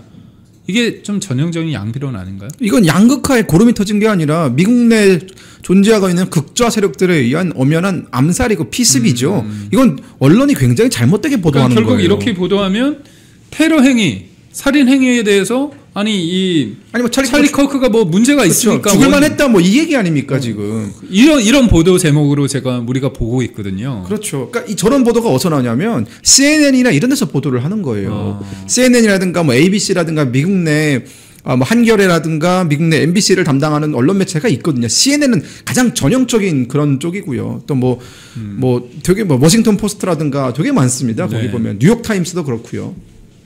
그러니까 우리나라 언론 기자들이 특히나 외신을 보는 기자들이 정말 게을러요. 그냥 CNN에서 보도를 하면 그걸 그대로 택가리만 해가지고 가져옵니다. 그러면 CNN의 시각이 마치 미국 전체의 시각인 것처럼 보여지거든요. 그런데 지금 미국을 한두 번이라도 다녀온 사람, 특히나 DC에 가서 대충 그쪽 분위기가 어떻게 돌아가는지를 보고 온 사람이라면 CNN이 지금 미국 내 주류에서 어떤 취급을 받고 있는지 알게 될 겁니다. 지금 보게 되면은 CNN은 거의 뭐 아류 취급받고 있어요. 왜냐하면 이 사람들은 너무나 집요하게 가짜 뉴스를 퍼뜨려 오고 있고 이렇게 본인들이 원하는 앵글만 잡아서 사람들이 그 앵글에만 매몰되게 여론을 호도하거든요. 우리나라 MBC가 그러고 있잖아요, 지금. 그렇죠. JTBC도 그러고 있고 여기에 부안해동하는 언론들이 얼마나 많이 있습니까? 근데 이 찰리 커크에 대해서는 이 죽음에 대해서는 우리가 사실은 우리도 같이 분노를 해야 돼요. 그러니까 현대 정치 사회에서 나와 주장이 다른 사람이 대화를 하겠다고 왔는데 그 사람을 총으로 쏴 죽은 거지 않습니까? 그러면 이건 나랑 진영이 다르고 생각이 다르다 할지라도 일단 애도하고 추모하고 이런 일이 일어나서는 안 된다라는 시각으로 가야 되는데 그게 아니라 찰리 커크가 과거에 극우적인 주장을 했으니까 죽은 거다 이런 식으로 가버리게 되면은 이거는 나중에 트럼프 대통령한테 혼나요 이러다가. 아니 극우적인 주장의 기준이 뭡니까 대체? 그러니까 본인들 마음에 안 들면 극은 거죠, 뭐. 그러니까 그러니까 이 행태가 저는 극우라는 표현은 별로 좋아하지도 않아요. 네. 그러니까 저는 어떤 사람에 대해서 프레임 가지고 공격하는 게 그게 속된 말로 구체적인 팩트를 가지고 얘기할 수 있는 자신감이 없을 때 몇 가지 단어로서 규정하는 거거든요. 그렇죠. 그러니까 우리나라에서 내란과 극우라는 이 단어가 너무나 진짜 뭐죠? 그러니까 티슈처럼 뽑아 쓰는 그냥 종이인 양, 휴지인 양 그렇게 쓰는 겁니다. 네. 그거에 대한 어떻게 보면 책임, 어떤 무게감에 대해서는 아무도 생각 안 한 거예요. 그렇죠. 그러니까 이재명도 그렇고 민주당도 그렇고 껄핏하면 뭡니까? 내란이라는 걸 통해서 파생되는 상품이 너무 내란 동조, 내란 옹호했다, 내란 선전했다 이런 식으로 사실상 이런 내란 프레임을 통해서 입틀막을 하고 있는데 그러다 보니까 어떻게 보면 객관적으로 저 사람이 주장했던 게 무엇인가에 대해서 아니면 최소한 저처럼 무식하면 좀 배우려고 하는 태도가 있어야 되는데 그냥 구구딱지와 뭐 트럼프를 뭐 지지했던 뭐 젊은 사람이다 이런 몇 가지 키워드로서 이 사람에 대해서 좀 규정한다는 거. 특히나 이런 극우적인 인사를 프레임을 함으로써 트럼프가 지금 이재명에 대해서 뭔가 문제 제기를 하거나 아니면 긴그리치 네. 전 하원의장이 명시적으로 얘기하지 않았습니까? 이재명은 트럼프 대통령의 메시지를 잘 이해해야 된다. 네. 그러면서 경찰 국가에서 법치 국가로 회귀해야 된다. 몇 주 동안 잘 지켜보겠다 이렇게 얘기하지 않았습니까? 그렇죠. 그런 일련의 상황 속에서 어떻게 보면 지난주 금요일에 있었던 게 있었습니다. 그리고 오늘 다행스럽게 돌아오긴 하는데 우리 국민들이 이 일주일간의 상황을 보고 지금 미국의 어떤 지금 트럼프 정부에서 대한민국을 바라보는 어떤 시각 시선이 있지 않습니까? 그러니까 총괄적으로 한번 이번 일주일 동안의 상황을 어떤 식으로 우리가 좀 네. 바라봐야 될까? 그 답을 드리기 앞서 찰리 코크에 대해서 짧게만 네. 하나만 더 말씀을 드리면 사실 대한민국은 찰리 코크에 대해 고마워해야 돼요. 왜냐하면 벤스 부통령 네. 지금 미국 내에서 트럼프 대통령 다음으로 다음 대선에 나올 만한 대통령이잖아요. 원래 이 사람은 반한파입니다. 한국을 되게 싫어하는 사람이에요. 아, 벤스가요? 예, 왜냐하면 벤스가 어린 시절을 되게 불우하게 보냈습니다. 그렇죠. 되게 호르몬이 밑에서 자라고 막 이러면서 되게 불우하게 보냈는데 이 호르몬이가 마약 중독자였어요. 근데 이 호르몬이한테 마약을 전달해 준 사람이 한국인이었습니다. 코리안 아메리칸이었어요. 그럼 굉장히 그래가지고 좀 예, 그 코리안 아메리칸에 대한 증오가 벤스가 어렸을 때부터 되게 많이 가지고 있었습니다. 근데 찰리 코크가 벤스한테 항상 기회가 둘이 친구거든요. 네. 항상 기회가 있을 때마다 한국은 그런 나라가 아니다. 어떤 단편적인 걸 가지고 일반화하지 말아라. 이런 식의 좋은 얘기를 정말 많이 해줬습니다. 네. 그래서 벤스가 한국에 대한 입장을 바꾸게 되었다라는 얘기를 벤스가 자기 자서전에서 썼어요. 아, 그만큼 찰리 코크가 우리나라 대한민국에 대해서도 관심이 있는 사람이었고 균형 있는 사람이네요. 그렇죠. 얼마 전에 우리나라에도 오지 않았습니까? 그러니까 찰리 코크가 생전 마지막으로 방문한 나라가 또 우리나라예요. 저기 우리나라 일산 킨텍스에 와가지고 우리나라도 지금 보수주의의 부활을 위해서 지금 뭔가 밑에서 뭔가 활동하시는 분들이 있거든요. 그분들한테 와가지고 도움을 주고 강연을 해주고 갔거든요. 이게 며칠 안 됐습니다. 일주일도 안 됐어요. 아, 그래요? 4일 전에 왔었습니다. 9월 5일, 6일 아이고. 이틀 동안 킨텍스에서 행사가 있었거든요. 그러니까 한국을 진짜 좋아하고 사랑하는 사람이에요. 그리고 돌아가자마자 자기 유튜브 라이브에서 이런 얘기를 합니다. 한국이 정말 훌륭한 나라였다. 정말 치안이 좋았다. 미국이 따라배워야 되는 점이 너무 많다. 훌륭한 나라였다. 그러니까 그 훌륭한 사회다라고 얘기하는 거죠. 이재명 정부에 대한 평가는 없었고요. 뭐 한국 국민들 사이에 어떤 상호 신뢰가 높아서 도둑질이라든가 이런 게 없다. 그렇죠. 교통이 대단한 너무 나라죠. 잘 되었다. 진짜. 이런 그러니까 한국의 사회의 여러 가지 구조에 대해서 상당히 호감적인 얘기를 구독자들한테 해줬단 말이에요. 그러면 그 방송을 듣는 사람들은 얼마나 한국에도 좋은 인상을 가지겠습니까? 그만큼 좋은 사람인데 우리나라 언론들은 찰리 코크 유튜브 영상 하나도 안 보고 그냥 얘기를 하는 거예요. 이게 너무 화가 나더라고요. 이 사람들은 영상 하나만 보면 알 수 있는 것들인데. 그래서 저는 추천드리고 싶은 게 찰리 코크 영상 중에 한 50억 정도 뷰가 나온 게 있어요. 50억. 예, 그 정도 하나만이라도 보셔라. 그거 보면 찰리 코크가 주장하는 내용들이 얼마나 상식적인 것인지 알 수 있다. 요 점은 좀 말씀드리겠고요. 그 한인 대규모 그 이번에 300명 사태에 대해서 제가 미국의 그 DC의 싱크탱크에 있는 친구 2명한테 구체적으로 네. 물어봤습니다. 이게 어떻게 된 일인지에 대해서. 첫 번째, 사실은 미국에서도 내색은 안 하지만 네. 이재명 정부를 강하게 압박하기 위한 수단이었다라는 게 있습니다. 결국은 이건 기업도 잘못이 있고 이재명 정부도 잘못이 있는 겁니다. 미국은 갑자기 들이닥친 게 아니었더라고요. 그렇죠. 수개월 정도의 자료를 축적을 한 거죠. 네, 자료를 축적했을 뿐만 아니라 여러 차례 경고를 했습니다. 아, 그래요? 네, 경고를 했기 때문에 기업에 아니면 우리 정부에? 기업에 했죠.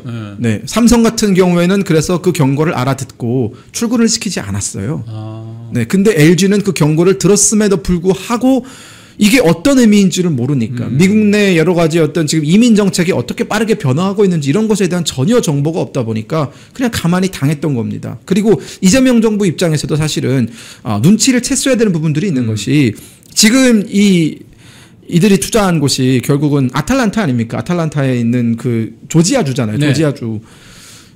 사실 이거는 이재명 정부의 공적이 아니에요. 여기는 이제 트럼프 대통령이 만들어낸 업적이 아니라 바이든 정부 때 만들어낸 그렇죠. 겁니다. 그러다 보니까 트럼프 대통령 입장에서는 조지아주가 경합주기도 하고 2026년에 중간 선거가 있는데 이 중간 선거에서 조지아 하원을 가져오기 위해서는 지금 바이든 대통령의 업적으로 되어 있는 것들을 자신의 업적으로 가져와야 된단 말이에요. 약간 세탁을 해야 되는 네. 거예요? 그러려면은 바이든 대통령은 그때 빠르게 자신의 업적을 만들기 위해서 여러 가지 어떤 비자라든가 이런 것들은 그냥 후려치고 간 게 좀 있었어요. 대충 그냥 넘어간 적이 있었습니다. 근데 트럼프 대통령은 들어오자마자 지속적으로 경고를 보냈어요. 비자 정책 똑바로 해라. 똑바로 해라. 똑바로 해라. 얘기를 몇 번 했습니다. 그러면 우리 정부가 뭘 했어야 되냐? 이번에 700조나 포주로 갔을 때 이 비자 문제에 대해서는 얘기를 했어야 되는 겁니다. 비자 쿼터를 늘려달라고 얘기를 했어야 되는데 이 얘기를 쏙 빼놓고 안 해요. 왜냐하면 윤석열 정부는 이런 일이 일어날 걸 예견을 하고 2024년 만났을 때 얘기를 합니다. 비자 쿼터 문제는 반드시 우리가 해결돼야 되는 문제다. 2023년도에 예, 2023년 6월인가요? 그때 갔을 때 합니다. 그러니까 바이든 정부가 그때 알았다라고 얘기를 했어요. 우리가 협의를 해보겠다. 네. 근데 이게 기조가 이어져가지고 우리가 비자 문제에 대해서 미국한테 어느 정도 양해를 얻어냈어야 되는 부분인데 그게 안 됐거든요. 게다가 지금 이재명 정부는 협상을 마치고 나서 돌아와서 무슨 얘기를 합니까? 미국과 협상장에서 했던 얘기와 다른 얘기를 하기 시작하는 거예요. 그러니까 미국 정부 입장에서는 저것들 봐라. 이상한 얘기하네. 한번 혼나야겠네. 이런 생각을 안 할 수가 없는 거예요. 지금 오늘자 보도 지금 재무부 장관이 뭐라고 얘기합니까? 니네 합의서 서명 안 하면 25%를 올려버리겠다? 이런 얘기합니다. 강효정 대변인이 뭐라고 했어요? 합의문을 따로 쓸 필요가 없을 정도로 잘된 합의였다라고 합니다. 근데 이게 거짓말인 거예요. 그러니까 이재명 정부는 이 합의서의 내용이 공개가 되는 게 너무가 두려우니까 서명을 못하고 온 겁니다. 그건 제가 진짜 황당한 게 뭐냐면 끝나고 났을 때 이 합의서라는 게 어떤 의미냐. 강자와 약자가 있을 때 강자가 이 소위 말해서 합의서가 없으면 자기 마음대로 할 수 있잖아요. 그래서 강자와 약자가 어떤 합의를 할 때 협상을 할 때 최소한의 안전 장치잖아요. 제동 장치잖아요. 네. 근데 그거에 대해서 어제 이재명이라는 사람이 이거 국익을 위해서 내가 사인 못했다 얘기를 안 했다 얘기를 하지 않습니까? 네. 근데 더 웃긴 건 우리 보좌관님께서 말씀하셨지만 너무나 합의서가 없을 정도로 잘했다면서요. 그럼 벌써 떠벌리고 다녔겠죠. 그러니까 말도 안 되는 얘기. 앞뒤 맥락이 안 맞고 그렇죠. 심지어 또 뭐라고 얘기했냐면 그러니까 트럼프 대통령이 비즈니스맨이잖아요. 네. 그러니까 위대한 지도자라고 얘기를 했거든요. 네. 그리고 당신과 함께 하겠다는 걸 써줬다는 거예요. 네. 그래가지고 그거 비공개 때 한 거를 강유정 대변인이 신나가지고 자화자찬을 하고 네. 전현희 의원은 뭐라고 얘기했냐? 외교 천재. 외교 천재 이런 얘기를 했습니다. 네. 아니 외교 천재를 해서 진짜 위대한 지도자고 당신과 함께 한다고 하는데 딱 이재명이 한국에 오니까 곧바로 중국에 있는 우리 SK 하이닉스하고 삼성전자 관련해서 반도체 장비 관련해서 중국으로 들여오는 거 건건이 다 타이트하게 적용했잖아요. 그렇죠. 그리고 또 이번에도 아니 이거죠.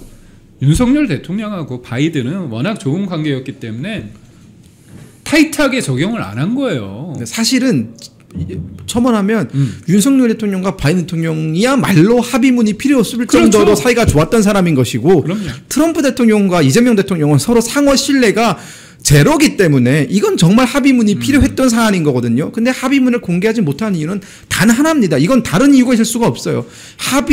미국이 요구했던 내용들에 대해서 공개하기가 두렵기 때문입니다. 이거 공개하면 이걸 다 들어줬다라는 것이 공개가 되게 되면 이재명 정부는 그대로 외교 뭐 하고 온 거냐 이런 얘기가 있을 수밖에 없기 때문에 결국은 일단 대충 봉합을 하려고 한 건데 그러니까 이재명이 항상 국내에 사던 정치 사기 정치하고 거짓말하고 임기응변은 응하는데 그게 쉽게 말하면 사기를 잘 친다는 거잖아요. 근데 이게 국제정치에서는 안 통하죠.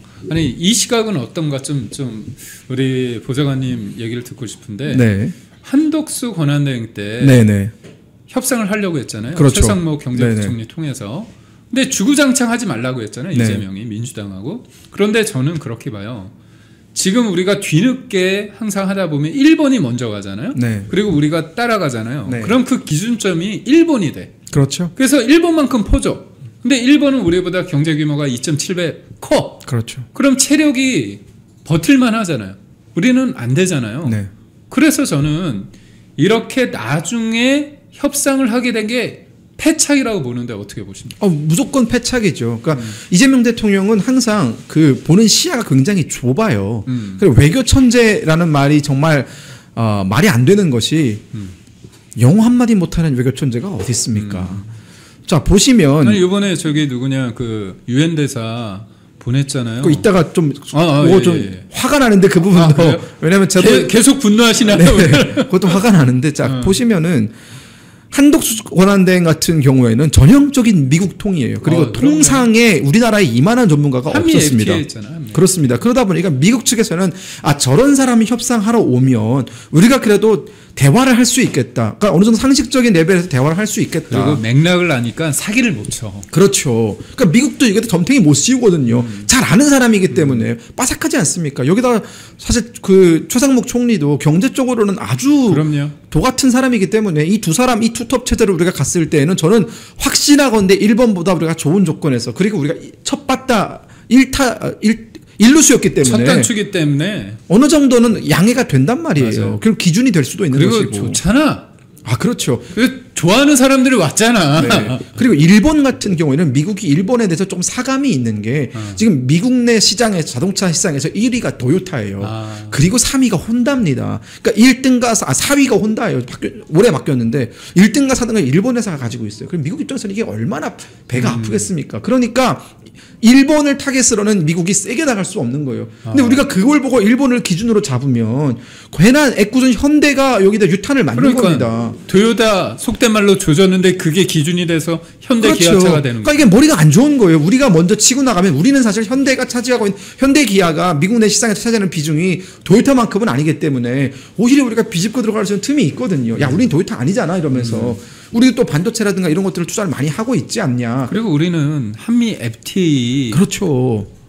그런 게 있잖아요. 무관세였잖아. 네. 일본은 가끔은 자기들의 경제 규모를 믿고 미국 말을 안 들을 때가 있어요. 근데 우리는 안 그러잖아요. 근데 이거를 우리가 이점을 살려야 되는데 이재명 정부는 우리가 일본보다는 나은 조건에서 하면 된다. 일본이 어떻게 하는 거 보고 일본보다 나으면 우리는 국내에서는 사람들이 옹호해 줄 거다. 그러니까 이런 반일 정신에 입각한 그런 굉장히 잘못된 패러다임으로 접근을 했기 때문에 일본보다 더 심한 조건에서 얻어맞은 것이고요. 만약 우리가 사인을 안 하잖아요. 일본은 15%에서 끝났어요. 지금 뭐라고 합니까 미국이? 25% 그대로 맞아라. 지금 맞고 있잖아 계속. 이거 큰일 나는 겁니다. 한 달 동안에 현대 기아차가 그렇죠. 5천억씩 손해를 보고 있습니다. 네, 이거 저는 그렇기 때문에 이재명 대통령 이제라도 많이 늦었어요. 많이 늦었지만 합의문에 사인을 해라. 국익에 뭐 어긋나는 사인 이러다가 우리 국익만 더 털릴 수 있습니다 미국에. 그렇기 때문에 좀 솔직한 외교했으면 좋겠다. 그러면 제가 두 가지를 좀 여쭙겠습니다. 방금 제가 살짝 언급이 됐는데 이런 와중에 지금 주미 대사도 아직 아그레망 받지 못하고 있고 이번 문제에 있어서 어떻게 보면 근본적인 건 이재명이라는 사람이 대통령이 됐기 때문에 빚어지는 게 크고 또 하나는 주미 대사도 윤석열 정부에 있던 사람들 소환하고 그다음에 아틀랜타 총영사인가요? 그거 없지 않았습니까? 공석이죠. 공석인데 이런 여러 가지 사단이 있는데 요번에 또 활용점정으로 찍었어요. 뭐냐?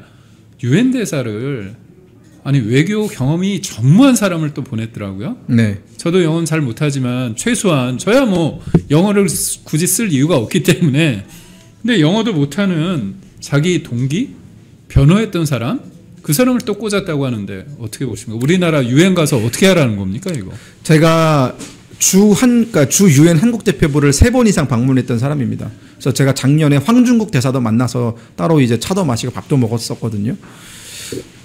그 말은 이게 제가 이 말씀을 왜 드리냐면 유엔 대표부가 어떻게 돌아가는지 전혀 모르고 있는 거예요. 자, 유엔 대사가 되잖아요. 하루에 3번 이상 공식 회의에 들어가서 오로지 영어로 얘기해야 됩니다. 통역 없어요. 그래요? 통역 없어요. 통역하려면 이걸 껴야 돼요. 근데 여러분 유엔 대사 중에 각 나라 유엔 대사 중에 이거 끼고 있는 사람 없습니다. 심지어 러시아 대사도 영어를 해요. 근데 우리나라 지금 이 차지훈 변호인 물론 중학교 때 고등학교 때 영어 좀 배웠겠죠. 하지만 고등학교 때 배운 영어 가지고 유엔 무대에서 활용할 수 있는 그 수준이 아니라니까요. 제가 작년 7월에 유엔 가서 연설을 한 적이 있습니다. 유엔 안보리 회의에 들어가서 북한 인권 문제 가지고 연설을 한 적이 있는데 그때 40여 개 나라가 왔었어요. 그리고 우리나라가 윤석열 정부 덕분에 올해부터는 그거 합니다. 그 유엔 안보리 대표 의장국이에요. 맞아요. 그거 이재명이 꿰찼잖아. 마치 자기가 한 것처럼 얘기하는데 윤석열 정부 때 맺어진 겁니다. 이거 아주 중요한 뉴스네요. 네. 그때 황중국 대사였어요. 맞아요. 자, 제가 이 말씀을 왜 드리냐? 지금까지 문재인 정부, 노무현 정부 포함 주 유엔 대사는 모두 외교부에서 선출된 사람들이 했었습니다. 외교통이 늘 해왔어요. 그럴 수밖에 없는 이유가 유엔 무대는 다자 외교입니다. 네. 이건 양자 사이에 뭐 대통령의 의중을 전달하는 그런 차원의 문제가 아니라 각 나라의 입장을 듣고 그 자리에서 판단하고 어떤 것이 우리나라에 득이 되는지 해가 되는지 이런 것들을 그 자리에서 판단해서 유엔 대사의 직함으로 그 자리에서 발언을 할 수 있어야 되는 거예요. 그리고 이게 단지 뭐 대한민국의 문제만 나오느냐? 아닙니다. 러시아 문제도 나왔고요. 우크라이나 문제도 나오고 유엔 안보리에서는 특히나 유엔 총회에서는 각 나라의 입장들이 다 나와요. 그럼 우리는 최소한 어떤 나라에서는 어떤 이슈가 있고 무슨 문제가 되고 무엇이 갈등이 되고 이거에 대해서 빠삭하게 아는 사람이 그 자리에 가 있어야 돼요. 그래서 대표적으로 항상 우리는 유엔 대사를 보내는 사람들이 다자 외교에 정통한 사람들을 보냈습니다. 박근혜 정부 때 보냈던 사람이 오준 대사였고요. 네. 그 사람도 다자 외교 통이었죠. 문재인 정부 때 주 유엔 대사가 지금 조현 외교부 장관이 그때 조현 외교부 장관도 외교 통이에요.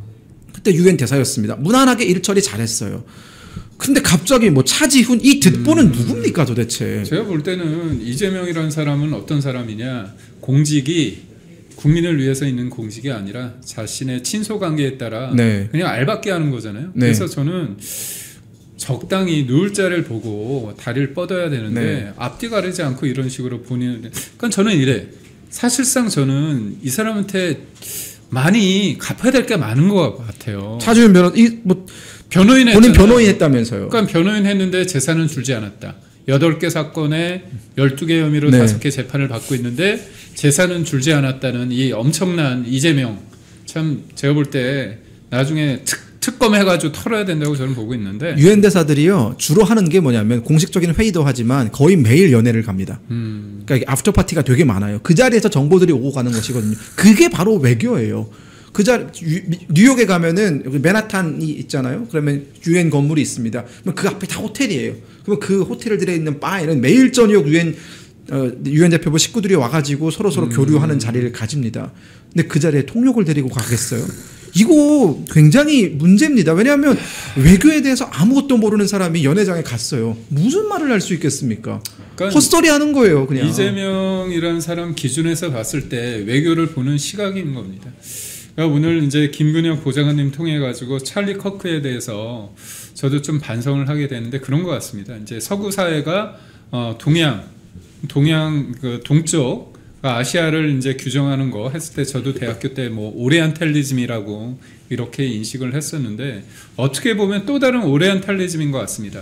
그러니까 서구가 우리가 서구를 인식하는 데 있어서 제대로 된 어떤 진실을 목도하는 게 아니라 CNN이나 아니면 우리 내부적에 있는 좌파 진영 쪽에 있는 그런 언론을 통해서 잘못된 투영된 그런 어떤 진실, 가짜 정보를 마주하는 것 같은데요. 그 찰리 커크의 어떤 죽음과 파장, 의미 그리고 얼마나 중요한 인물이었던가 그 얘기를 하고요. 그리고 미 한인 대규모 구금 사태에 대한 어떤 본질적인 것 그리고 여전히 미국이 이재명 정부를 어떻게 바라보고 있는 것까지 우리 김근혁 보좌관님 가지고 아주 소중한 깊이 있는 그리고 어디 가서 절대 들을 수 없는 진짜 진실을 사실을 여러분과 함께 했습니다.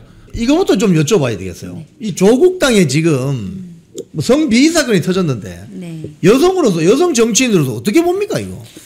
정말 그 소위 좌파 진영에 있는 여성 정치인들은 이런 것까지 참아가면서 정치를 하는구나라는 걸 한 번 더 느꼈는데 이게 민주당에서는 유구한 역사처럼 계속 이어져 오지 않았습니까? 예. 역시 민주당의 그냥 플러스 원일 뿐인 조국혁신당은 더 했구나 라는 사실을 알았고 그리고 저는 지금까지 몇 년간 정치를 하면서 단 한 번도 이런 비슷한 상황도 겪어본 적이 없거든요. 그래서 참 제가 좋은 선배님들, 좋은 어른들과 일을 할 수 있었구나라는 것도 새삼 또 깨닫게 됐습니다. 이 성비위 사건이 보면 주로 좌파 진영에서 네.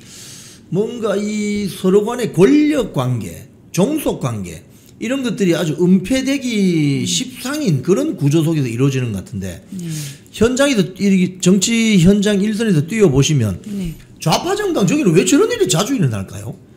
이게 아마 과거 운동권 문화가 그냥 유지가 되는 게 아닌가 내부에서. 그리고 오히려 좌파 쪽 저런 조직 같은 경우에 예. 조금 더 그런 상명하복식 문화가 좀 더 강한 것 같습니다. 그리고 이번에 여러 가지 케이스들이 있다고 조국신당 관련해서 내용들을 확인을 해보니 예. 면접을 본다 그러고 술집으로 불렀더라고요. 아이고야. 사실 그런 자리는 그런 자리가 있을 거라고 이제 정치권의 취업이나 이런 거에 대해서 잘 모르는 분들이 그런데 예. 속았을 수도 있겠다 싶지만 예. 사실 그렇게 뭐 술집에서 면접 본다 그러면 의심을 하고 안 가는 게 맞는 것 같습니다.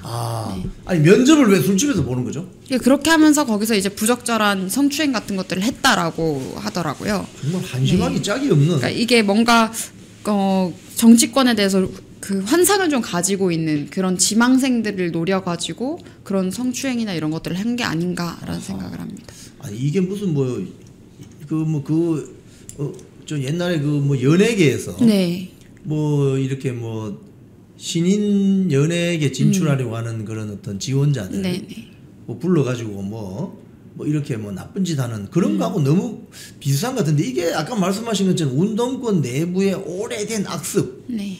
오래된 악습, 권력을 가진 자와 그렇지 못한 자 사이에서 벌어지는 참 또 이거 이렇게 폐쇄적인 조직일수록 그런 게 또 심한데 예. 저도 이제 연예계 쪽 이야기를 들어보면 오히려 요즘 연예계는 또 그렇지 않고 이게 딱 과거 연예계 악습이랑 되게 닮아 있는 것 같다라는 이야기를 하더라고요. 그래서 지금 또 보면은 뭐 여성 정치인이 절하는 삼보일배 퍼포먼스 할 때 뒤에서 이상한 이야기를 했다 이러는데 정상적인 조직이면 그런 말을 내뱉을 수 없어야 되는데 그냥 아무렇지 않게 이야기했다는 거는 조직 전체가 분위기가 그렇다라는 생각을 합니다. 그 딸 가진 그 부모 입장에서 보면은 정말 어떻게 보면 그 따위식의 이야기를 하면은 그냥 꿀밤을 그냥 확 그냥 주고 싶은 정도로. 네.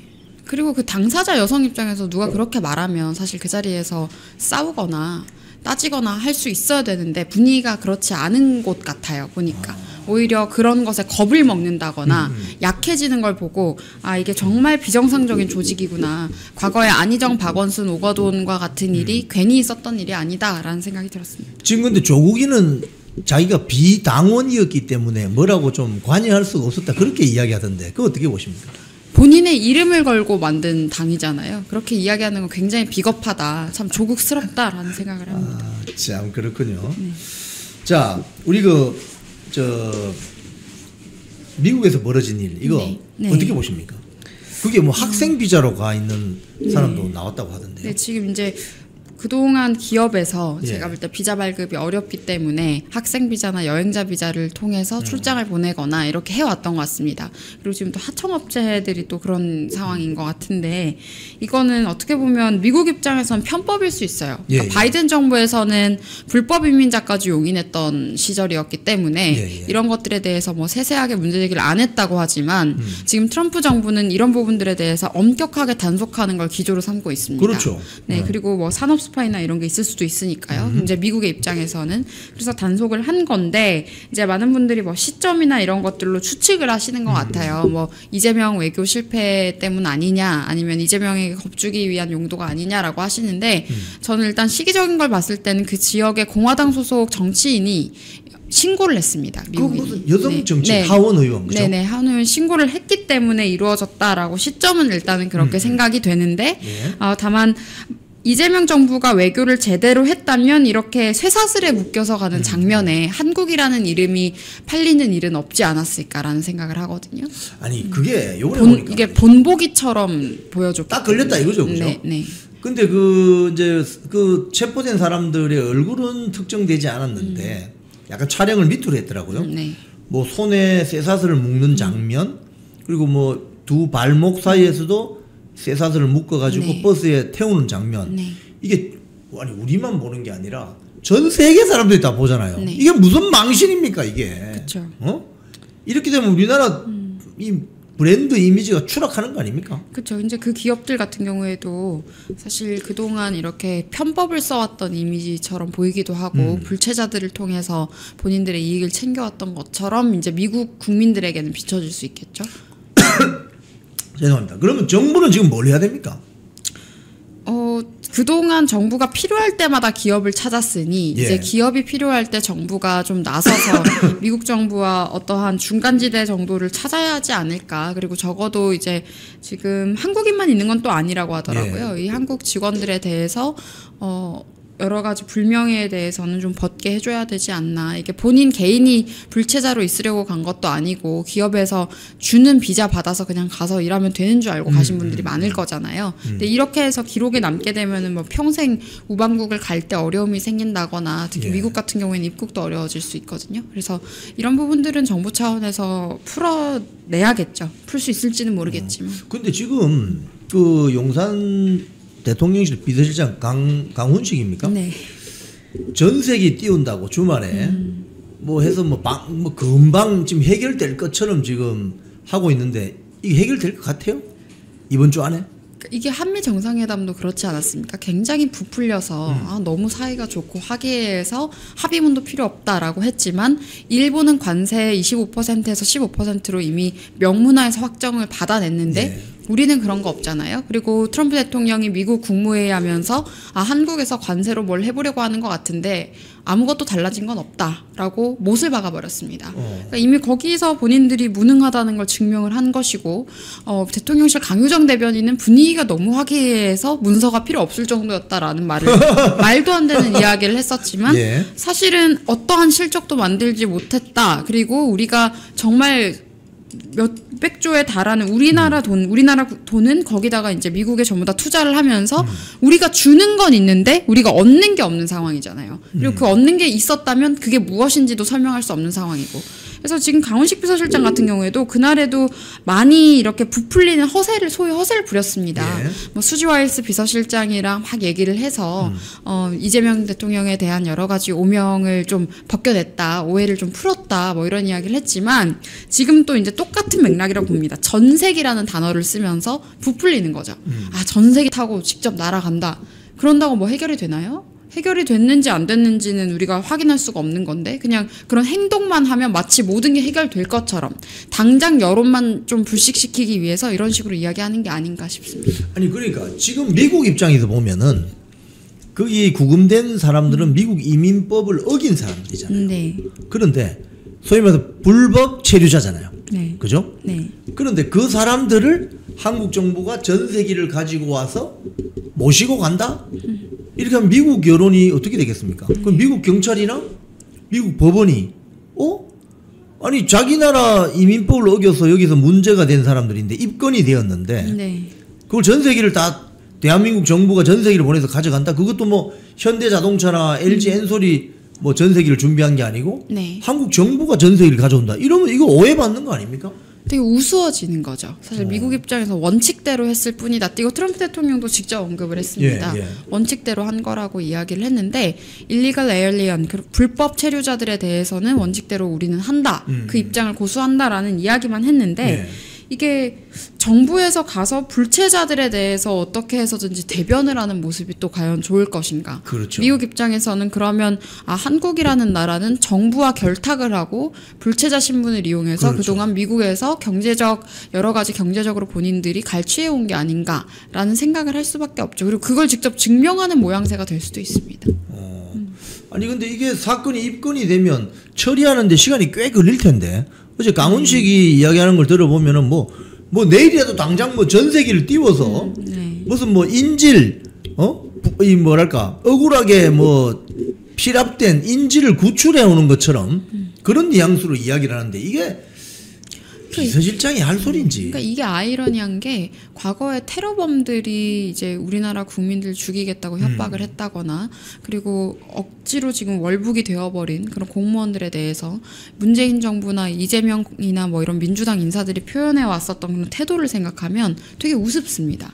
사실 지금은 어쨌든 우리나라 기업이든 당사자들이든 미국 입장에서는 불법을 저지른 상황이 된 것인데 예. 이런 것들에 대해서는 가서 막 어떻게 해서든지 또 변호를 하려는 모습이 국제적으로 어떻게 비춰질지. 예. 그리고 그동안은 한국에서는 이렇게 편법을 활용해가면서 좋은 게 좋은 거다라는 식으로 정치권이 대충 무마해온 일들이 꽤 많을 수도 있겠구나라는 생각을 했습니다. 근데 오히려 이게 외국에서도 똑같이 그렇게 하다가 이제 미국에서는 엄격하게 지금 단속을 하고 있다 보니까 이렇게 모든 게 발각이 되어버린 게 아닌가. 이거 외교는요, 거짓말하거나 너무 부풀려서 네. 쇼질을 하면 안 되는데 지금 제가 볼 때 이거 쇼질하는 거거든요. 네. 아마 이거 밑바닥 드러나게 돼 있습니다. 한번 이번 주 한번 잘 지켜보십시오. 저는 사실은 저 강훈식이 이야기하는 것처럼 뭐 전세기를 띄워가지고 뭐 거의 쇼로 보거든요. 네. 한번 지켜보겠습니다. 자, 국민의힘 이야기 좀 하겠습니다. 지금 장동혁 그 당대표 오늘 뭐 일부 언론 보도를 보니까 뭐 아직까지 뭐 대선이 많이 남았지만 뭐 자기 대선 후보로 유력하게 정청래, 조국, 장동혁 이렇게 3강 체제가 형성이 되는 것 같은데 어떻게 보세요? 현장에서는 어떤 느낌이 있습니까? 저는 뭐 아직 막 현장에서의 여론이나 이런 거를 느꼈다기보다는 저도 이제 가능한 시나리오를 한번 생각해 볼 때 예. 나이도 69년생이시고 그러니까 나이가 어리지 않거든요. 나이도 69년생이시고 그리고 본인의 삶에 대한 스토리가 있습니다. 자수성가 스토리도 있고요. 그리고 또 거기에다가 더해서 만약에 이번에 지방선거를 승리하게 된다면 저는 대권 주자로 떠오르기가 굉장히 용이할 것이다라는 생각을 하고 다만 이제 지방선거 승리로 가는 길에 있어서 과거에 굉장히 구태한 방식들이 있습니다. 다 품고 간다. 뭐 그리고 이제 뭐 개혁 어쩌고 하면서 반골행위 당해서 하는 저런 세력들 뭐 품고 간다라고 하면서 그 사람들에게 좋은 자리들 다 내어주는 식으로 그렇게 하면 승리할 수 있을 것 같은 것처럼 마치 김종인이라는 분이 항상 하는 그 이야기를 그대로 답습하는 식으로 하면 이길 것처럼 떠들어온 사람들이 있어요. 그런데 지난 2024년에 한동훈 비대위 체제 때 그렇게 해서 이겼으니까 대패했거든요. 그러니까 이제 그런 방식에서 벗어나서 장동혁만의 기준을 가지고 원칙과 가치를 정립하는 방식대로 해서 지방선거를 승리하게 된다면 그런 이제 애매하고 모호한 세력들과의 타협 없이 승리를 하게 된다면 이거는 우리 정치에도 저는 굉장히 이로운 영향을 줄 거라고 생각합니다. 그럼 우리 정당이 가치적으로 보다 확고해질 수 있는 것이고 우파 정당으로서 자유의 가치를 말하는 것에 대해서 그 근거를 우리가 보여줄 수 있다고 생각해요. 그렇게 네. 해서 우리가 이겼다라는 이야기를 할 수 있고 그렇게 해서 이기게 만든 사람이 장동혁이 된다면 저는 앞으로 대권 주자로도 충분히 우리가 이야기할 수 있다고 생각합니다. 지금 그 주말에 그 연합뉴스하고 인터뷰를 했는데 네. 장동혁 대표가 거기 보면은 뭐 그런 이야기가 나와요. 당원 게시판 이거 덮을 수 없다. 그죠? 그리고 자기를 지난 전당대회 때 최악이라고 이야기한 사람과 같이 갈 수가 없다. 네. 뭐 이런 이야기들을 쭉 하거든요.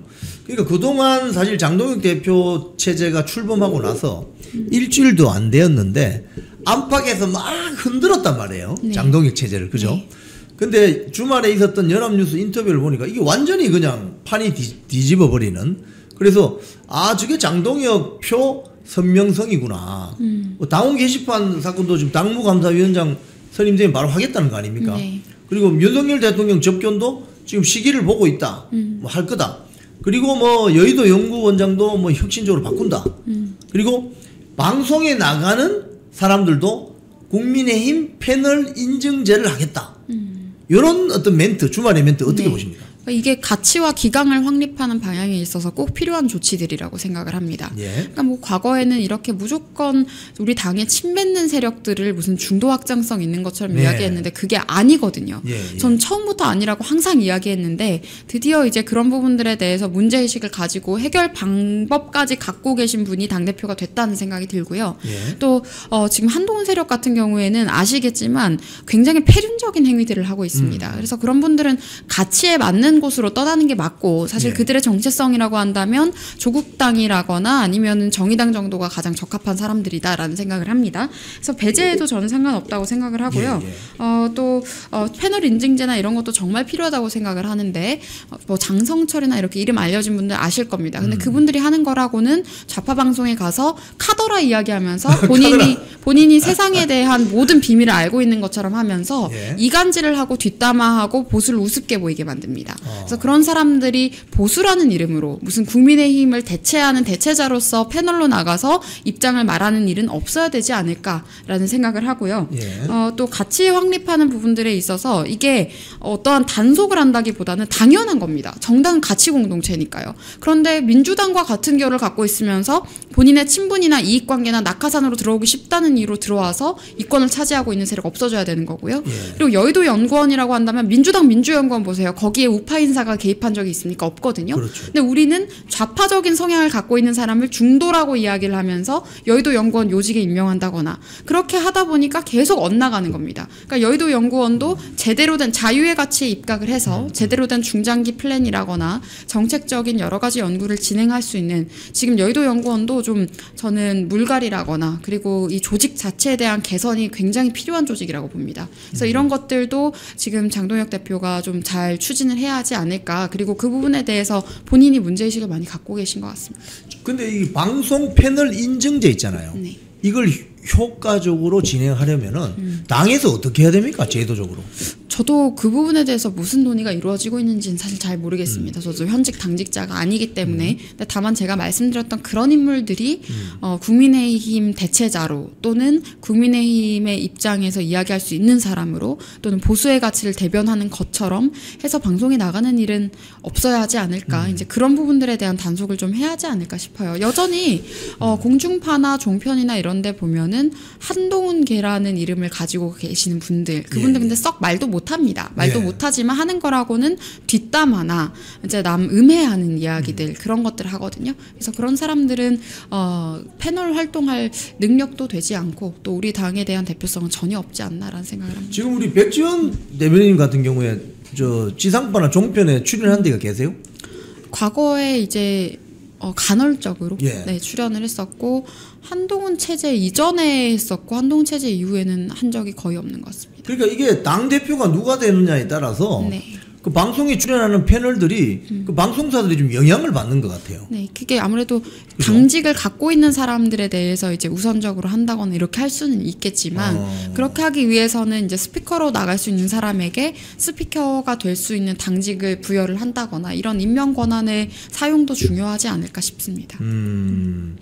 자, 지금 그 윤석열 대통령 이 구금한 영상을 불법적으로 유포한 인물을 색출하라. 했더니 법무부가 CCTV가 없어서 찾기가 어렵습니다. 이거 어떻게 봐야 됩니까? 지금 법무부 장관이 정성호 의원이죠. 예. 이분이 완전히 이재명의 오른팔 왼팔 같은 분이기 때문에 그렇죠. 네, 예. 본인들의 이익을 위해서 아마 끝까지 모르는 척으로 일관할 것 같긴 한데 그 유출된 영상을 보면 CCTV가 아니지 않냐라는 이야기들도 있습니다. 네, 들고 찍은 구도 같다라는 지적도 있거든요. 그리고 그 영상이 너무 많이 제보가 들어와서 저도 확인을 했는데 예. 윤석열 대통령이 수의를 입고 있었어요. 입고 있었어요. 네, 그리고 그냥 앉아서 책 같은 걸 보고 있었는데 그걸 가지고 어떻게 알몸으로 뭐 저항을 했다라고 이야기를 했던 것인지 이런 부분들에 대한 설명도 특검이 해야 될 텐데 지금 모르쇠로 일관하고 있고요. 이런 것들 여러분 절대 잊으시면 안 됩니다. 지금은 저들이 권력을 쥐었다고 이렇게 폭력적으로 행사하고 있지만 이 권력도 언젠간 끝이 나기 때문에 우리가 이 장면을 기억하고 끝까지 문제 제기를 해야 되지 않을까 저는 그런 생각들을 했습니다. 근데 이번에 그 아까 뭐 우리가 미국 이야기 좀 했지만 네. 지금 트럼프 행정부가 지금 이재명 정권에 보내는 강력한 메시지가 윤석열 대통령 부부 석방해라 이거 아니겠어요? 그게 선결 조건이 되지 않겠습니까?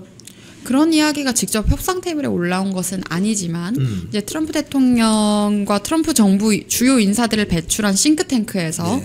이제 한미 의원 연맹 모임이 있었습니다. 우리나라 의원들이 지금 미국에 갔었잖아요. 근데 방미단이 갔었을 때도 윤석열 대통령에 대한 인권 침해 문제에 대해서는 지적을 했습니다.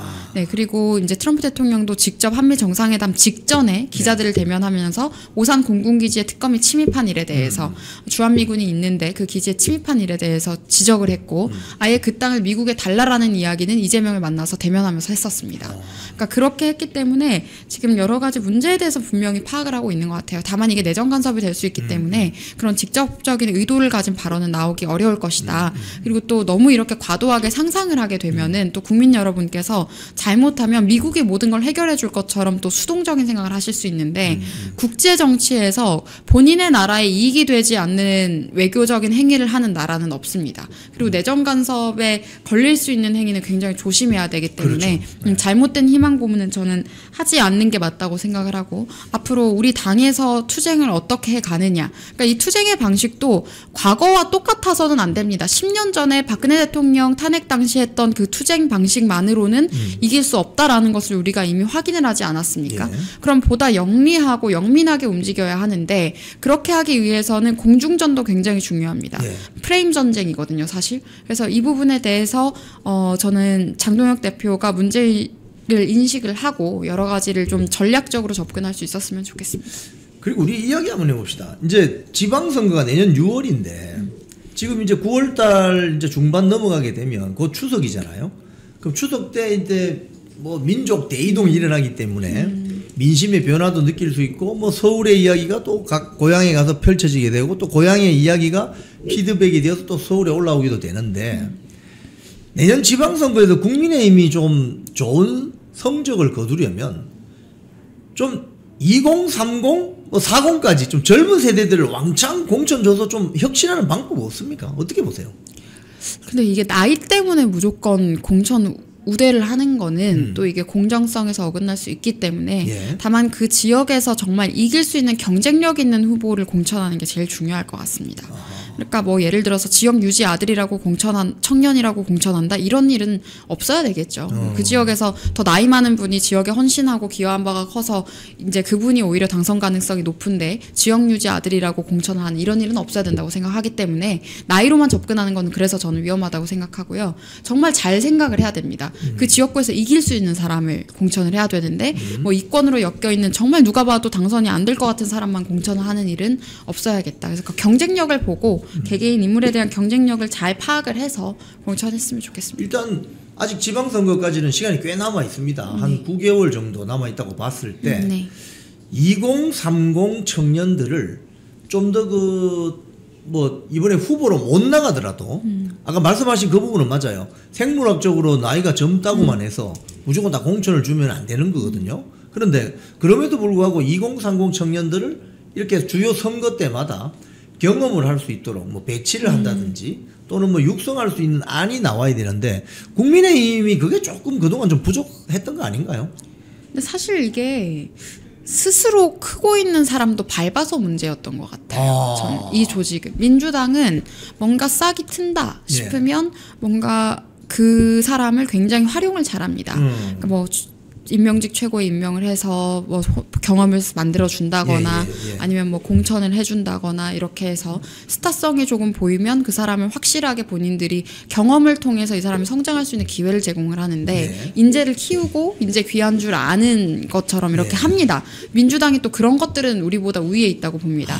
근데 우리는 누군가가 뛰어나 보이면 이제 미리 짓밟는다고 할까요? 밟아버린다고. 네, 이제 빛을 보지 못하게 하는 그런 여러 가지 음해라거나 뭐 그런 방해라거나 이런 것들이 좀 있었지 않나라는 생각을 하는데 그런 생태도 좀 개선을 해야겠죠. 그러니까 스스로 아무도 도와주지 않아도 스스로 노력해서 빛나고 있는 누군가가 있다면 그 사람에게는 성장할 수 있는 기회를 제공하는 것도 좋지 않을까.